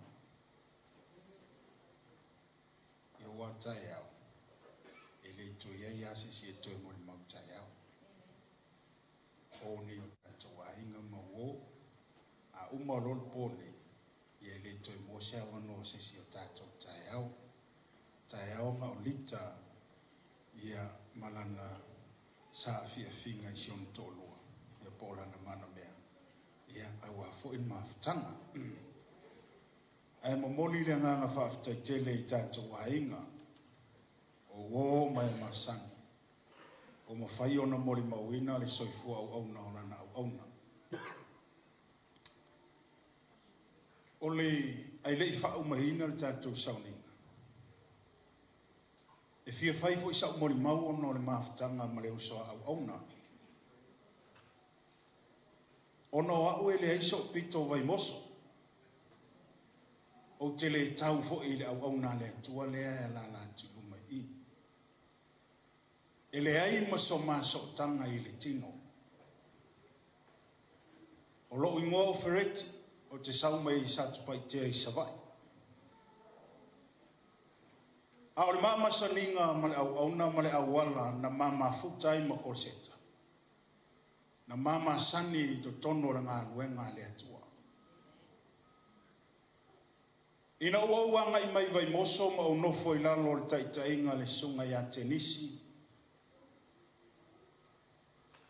ma o auna i le tele o tausanga o isa maua ina mama ftanga ma le uso au auna ia Koloseta tono vai moso o au fo ila le si sori pala le sa ola mai nai vai moso tele o tausanga o le faiva leo te mana tua ina ila na au auna o le mele o le matau paa o le mele sa uwa aina ola ila na au auna matausi e siona ainga i Samoa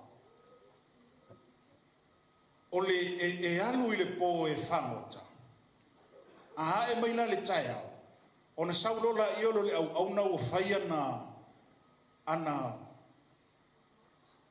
whaia na tau paa ti e lolo le langa wila ai vilia ngai child market e fa tau oi pa ia e mau ai se sele a wari tau singa o tina ma le whana sa au nofo fo ia i le tele o taimi mo mafuta ilana au auna i le tele o taimi au wala na mato maftanga ma mato ngā lulue fatasi i to tono ngā luenga le atua e ala i le taitainga le sunga ia tenisi ma le fartua ia soala u fai langi le fōlauma. E tele taimi tele tausanga na mātou mafuta ma le nei au au nei moni uma o wha maonia mori mau o wha longolongo iai. O se au au nei loto lofa. A o tau sila foi mo tātou vaa ai. I le tele o tama whanau o lona ainga, a o le ainga foi o lita, sa li liu mai e le neitama, ono lea. O le alofa. E le tei fai e le tangata le nā mea. E tasia le mafuanga e a laina fai. O le alofa. O le alofa la. E le na upu matanga. O le tele le na o le alofa le ua ta tele i le vai taimi nei. Na o le alofa nga o le savili mai mau. E le aise tino. E le aise moni. E le aise whātinonga. A o le awauna lea, e iti le upu. A o le whātino ina o le alofa i lona o langa awauna i le atua, e le o tele atu. Na i lo langa upu e tala noa ai. O le winga wa aia le nā sa o mafuta i le nei awauna, ma i le tele o tausanga. Mai la mai sa moa na mato mafutanga. Sa mato no foi foi na la fale la papa ngai vai moso. Ia e mo moe mato lunga, e mo moe pua ai la lo tulo.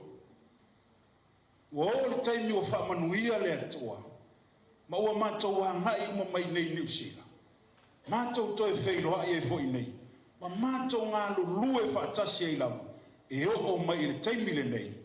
E ta ua lava i mato o le uso ia keriso.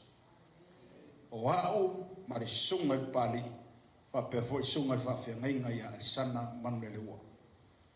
O se mafutanga ua leva, e le o se mafutanga i se tasi se aso leo tala no atua. E tele tausanga, tele taimi, na mato mafuta, tele fo i mene lei, sa au wa o ina mai le nei au au. Tele fo i lo na lofa, a wa o nei ta mai ti umai li liu mai Koloseta. O au lava e saingia pe pa whaamaongi haila mai o tamaiti. A wafo e susu o tu lava e sunga le whaifi au malon whalitua ia tau. Sei e saingi mai ai whaamaongi mai la kama hikira.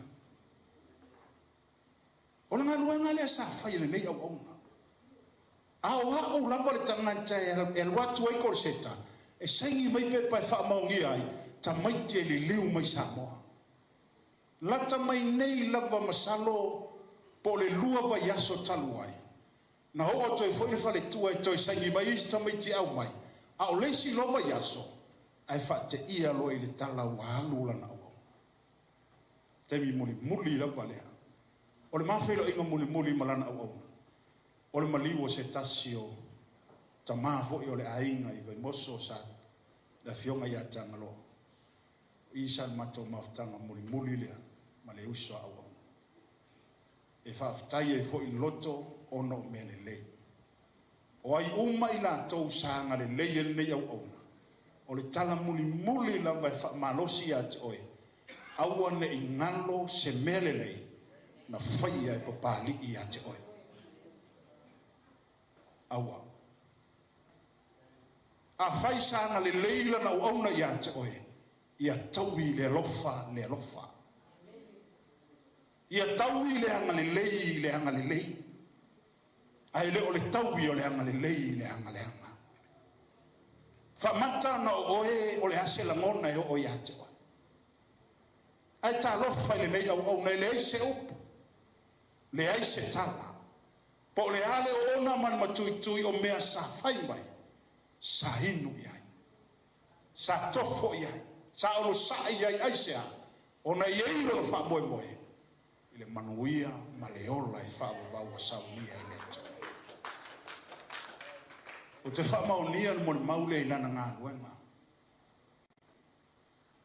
Stangata e whi nau i le loto i le atua molona whina ngalo.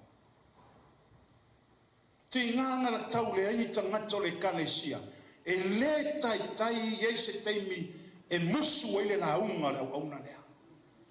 E le tai e se te me te whaalongo tuai. Wa tala noa mai se whaavai po wa tau give up le ngā luenga le atua. E tua e la haunga lama e fola lama. Le tala le leia le atua. E ala i le whaangaina o lana au. O te mana tua fo i le mele lei sa whaia nei au na.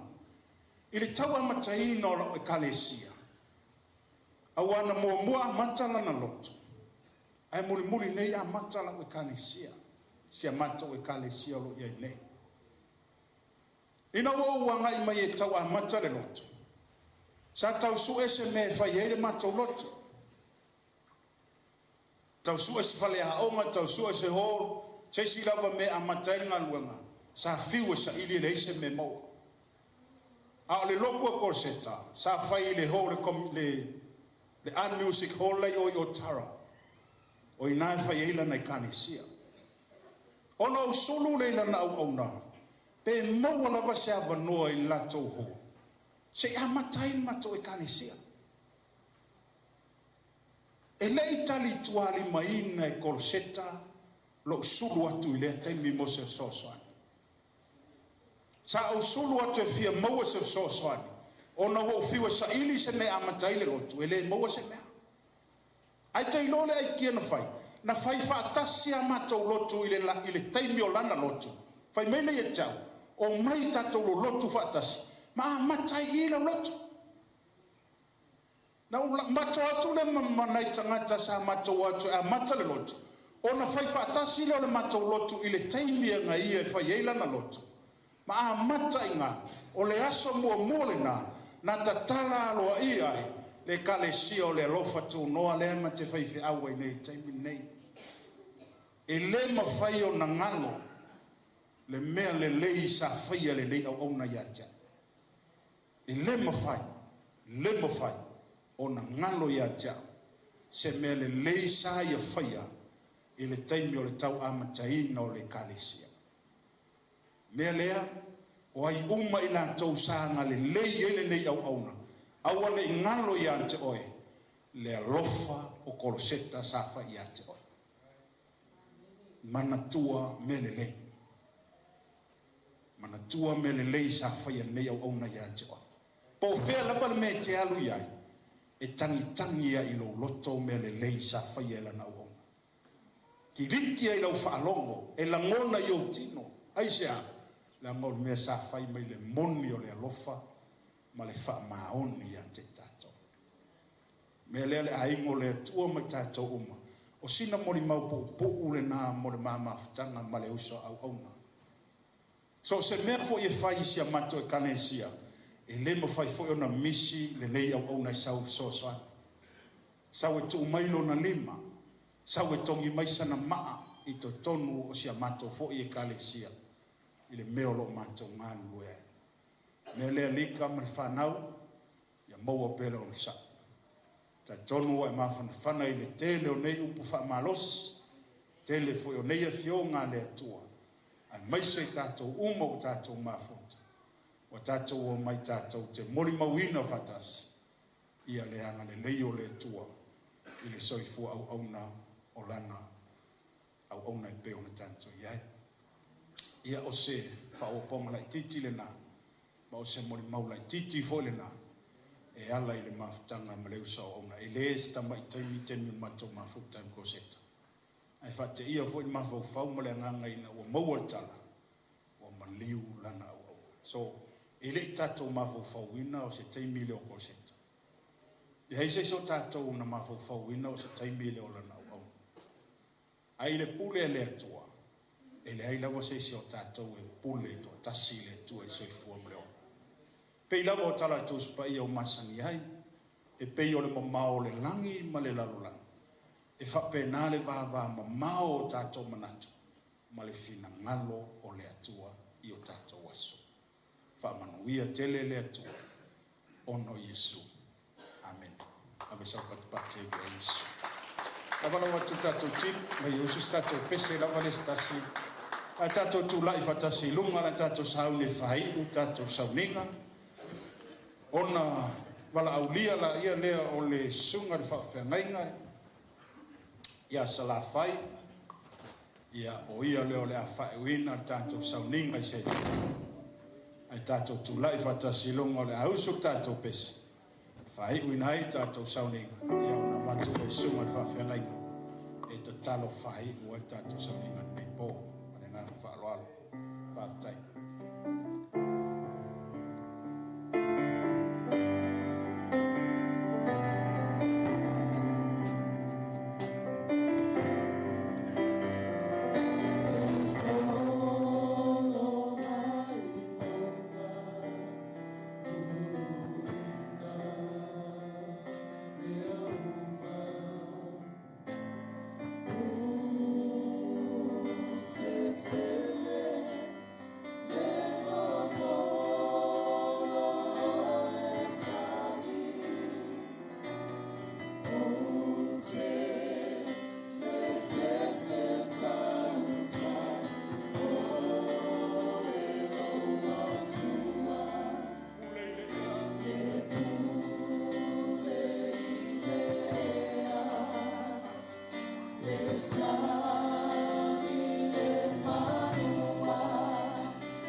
Matango fie na wao lau fio le tua a o lau lauina a inga na lua le tina ma le whanau ai mai se o lo wa inga pa ia ma au na le au kerisiano whaatua ia te oe le tua le matango fie o lau fio le matango fie ma le mawalunga o lo finangalo sa whaalia i le au-auna i le soifua o lau au-auna ia Papalii Koloseta awa o lea ua mātou tutui o luma i le nei tuaso lea tuae mātou te tali atu i lau finangalo whaito atasi whaamalia ina o mātou loto lea tuae ala i la upu ua mātou whaalongolongo i ai a o e whetalai le nei aso i oe i ova le tua a wae lea i lava so mātou loto e whaia e a o le taime tō ai lau pule whaito atasi a o la mātou whaafetai le tua whaafetai lau anganga pa ia lo wanganga mafuta, lo wanganga awai, sa taito aluai nai, lau e kalesia ma lau whanau, e alai la mātou tapua inga i nei aso. Ua sauni i mātou le tua e tuua, ua sauni i mātou e wholau atu le sao lau au auna, i lona maota. Sauni mātou te whoi atu i o mātou ainga. E tali ai le malama tai au pe atu sai malo lava finangalo le atua. A watu le soifua o lau au na tai tai. Lau e kalesia ma ainga na lua. A walo mātou sauni atu le li e. I sauninga whai o lau au na. E taimi malei tu aso. Ina tuai ilona tino ilona oli sanga tu mau a la mato tatalo le tua anga le lei mai la wa fio ito ya so mato e taimi o totoi fa fetai le tua fa fetai lo wanga pa ia fa fetai la faunga fa fetai la tainga fa fetai le tua i la faunga i le tin male au fai besi matango fie ai vi inga lawa fio. Ia ole a mato tu ua le tua, talo le tua, ili a lofa sili ese o le tua tama. Ile mai Yesu Kariso le li ma le faola. E mafutanga fai pea i mato malau lava nganga pa ia.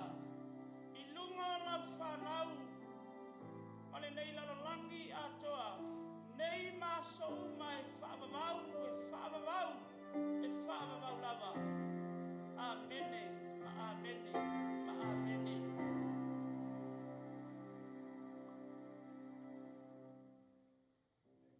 Ia, toi awe se patpate via ai Yesu me fiafi. Ia, whatalo whatamata nei o tafa mai whai ei e se ro au lei. Whai ei, oi. Ia na e ala mai lo nei lalo whaafitai. Ia o le avanoa nei le pai o le ainga, a tui nā tui le.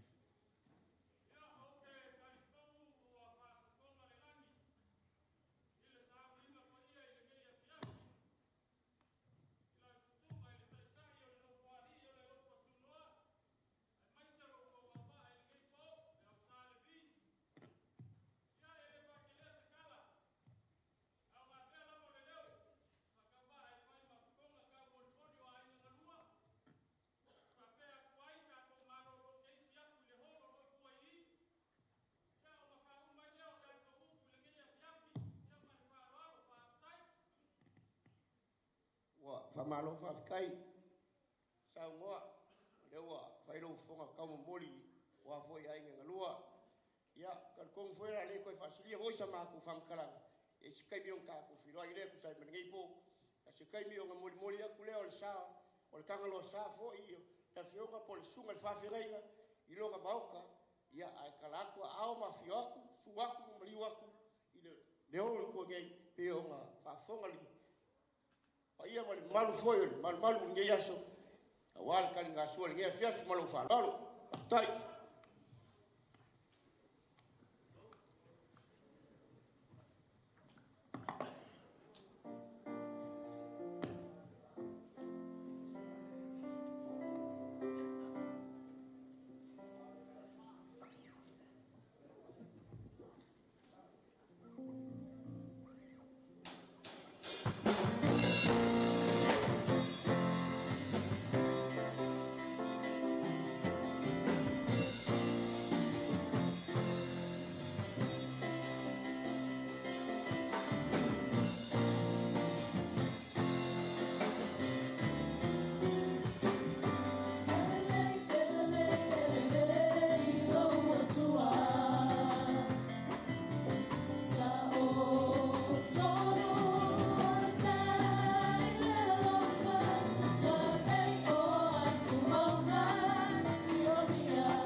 You don't need a cameraman. Thank you. You're too late. It's finished.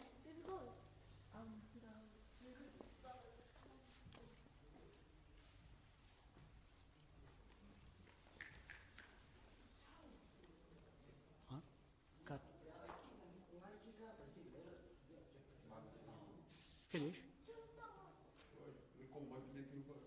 It's finished.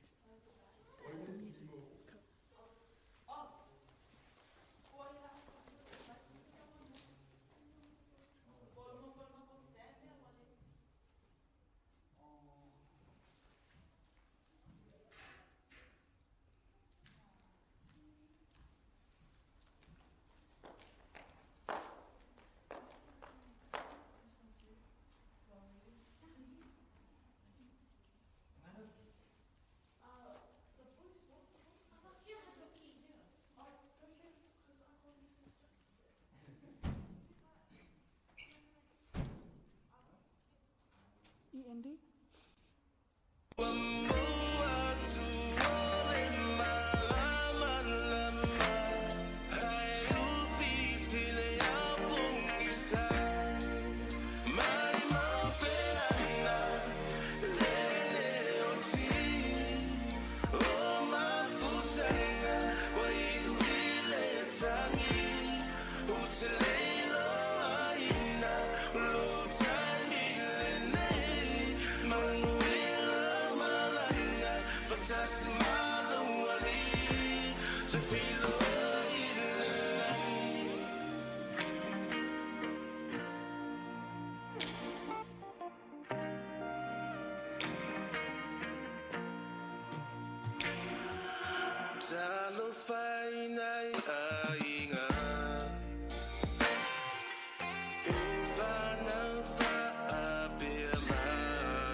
tanga wai u ile tangi u te leilo aina lo tangi lene manuela malanga fantastic malumali to feel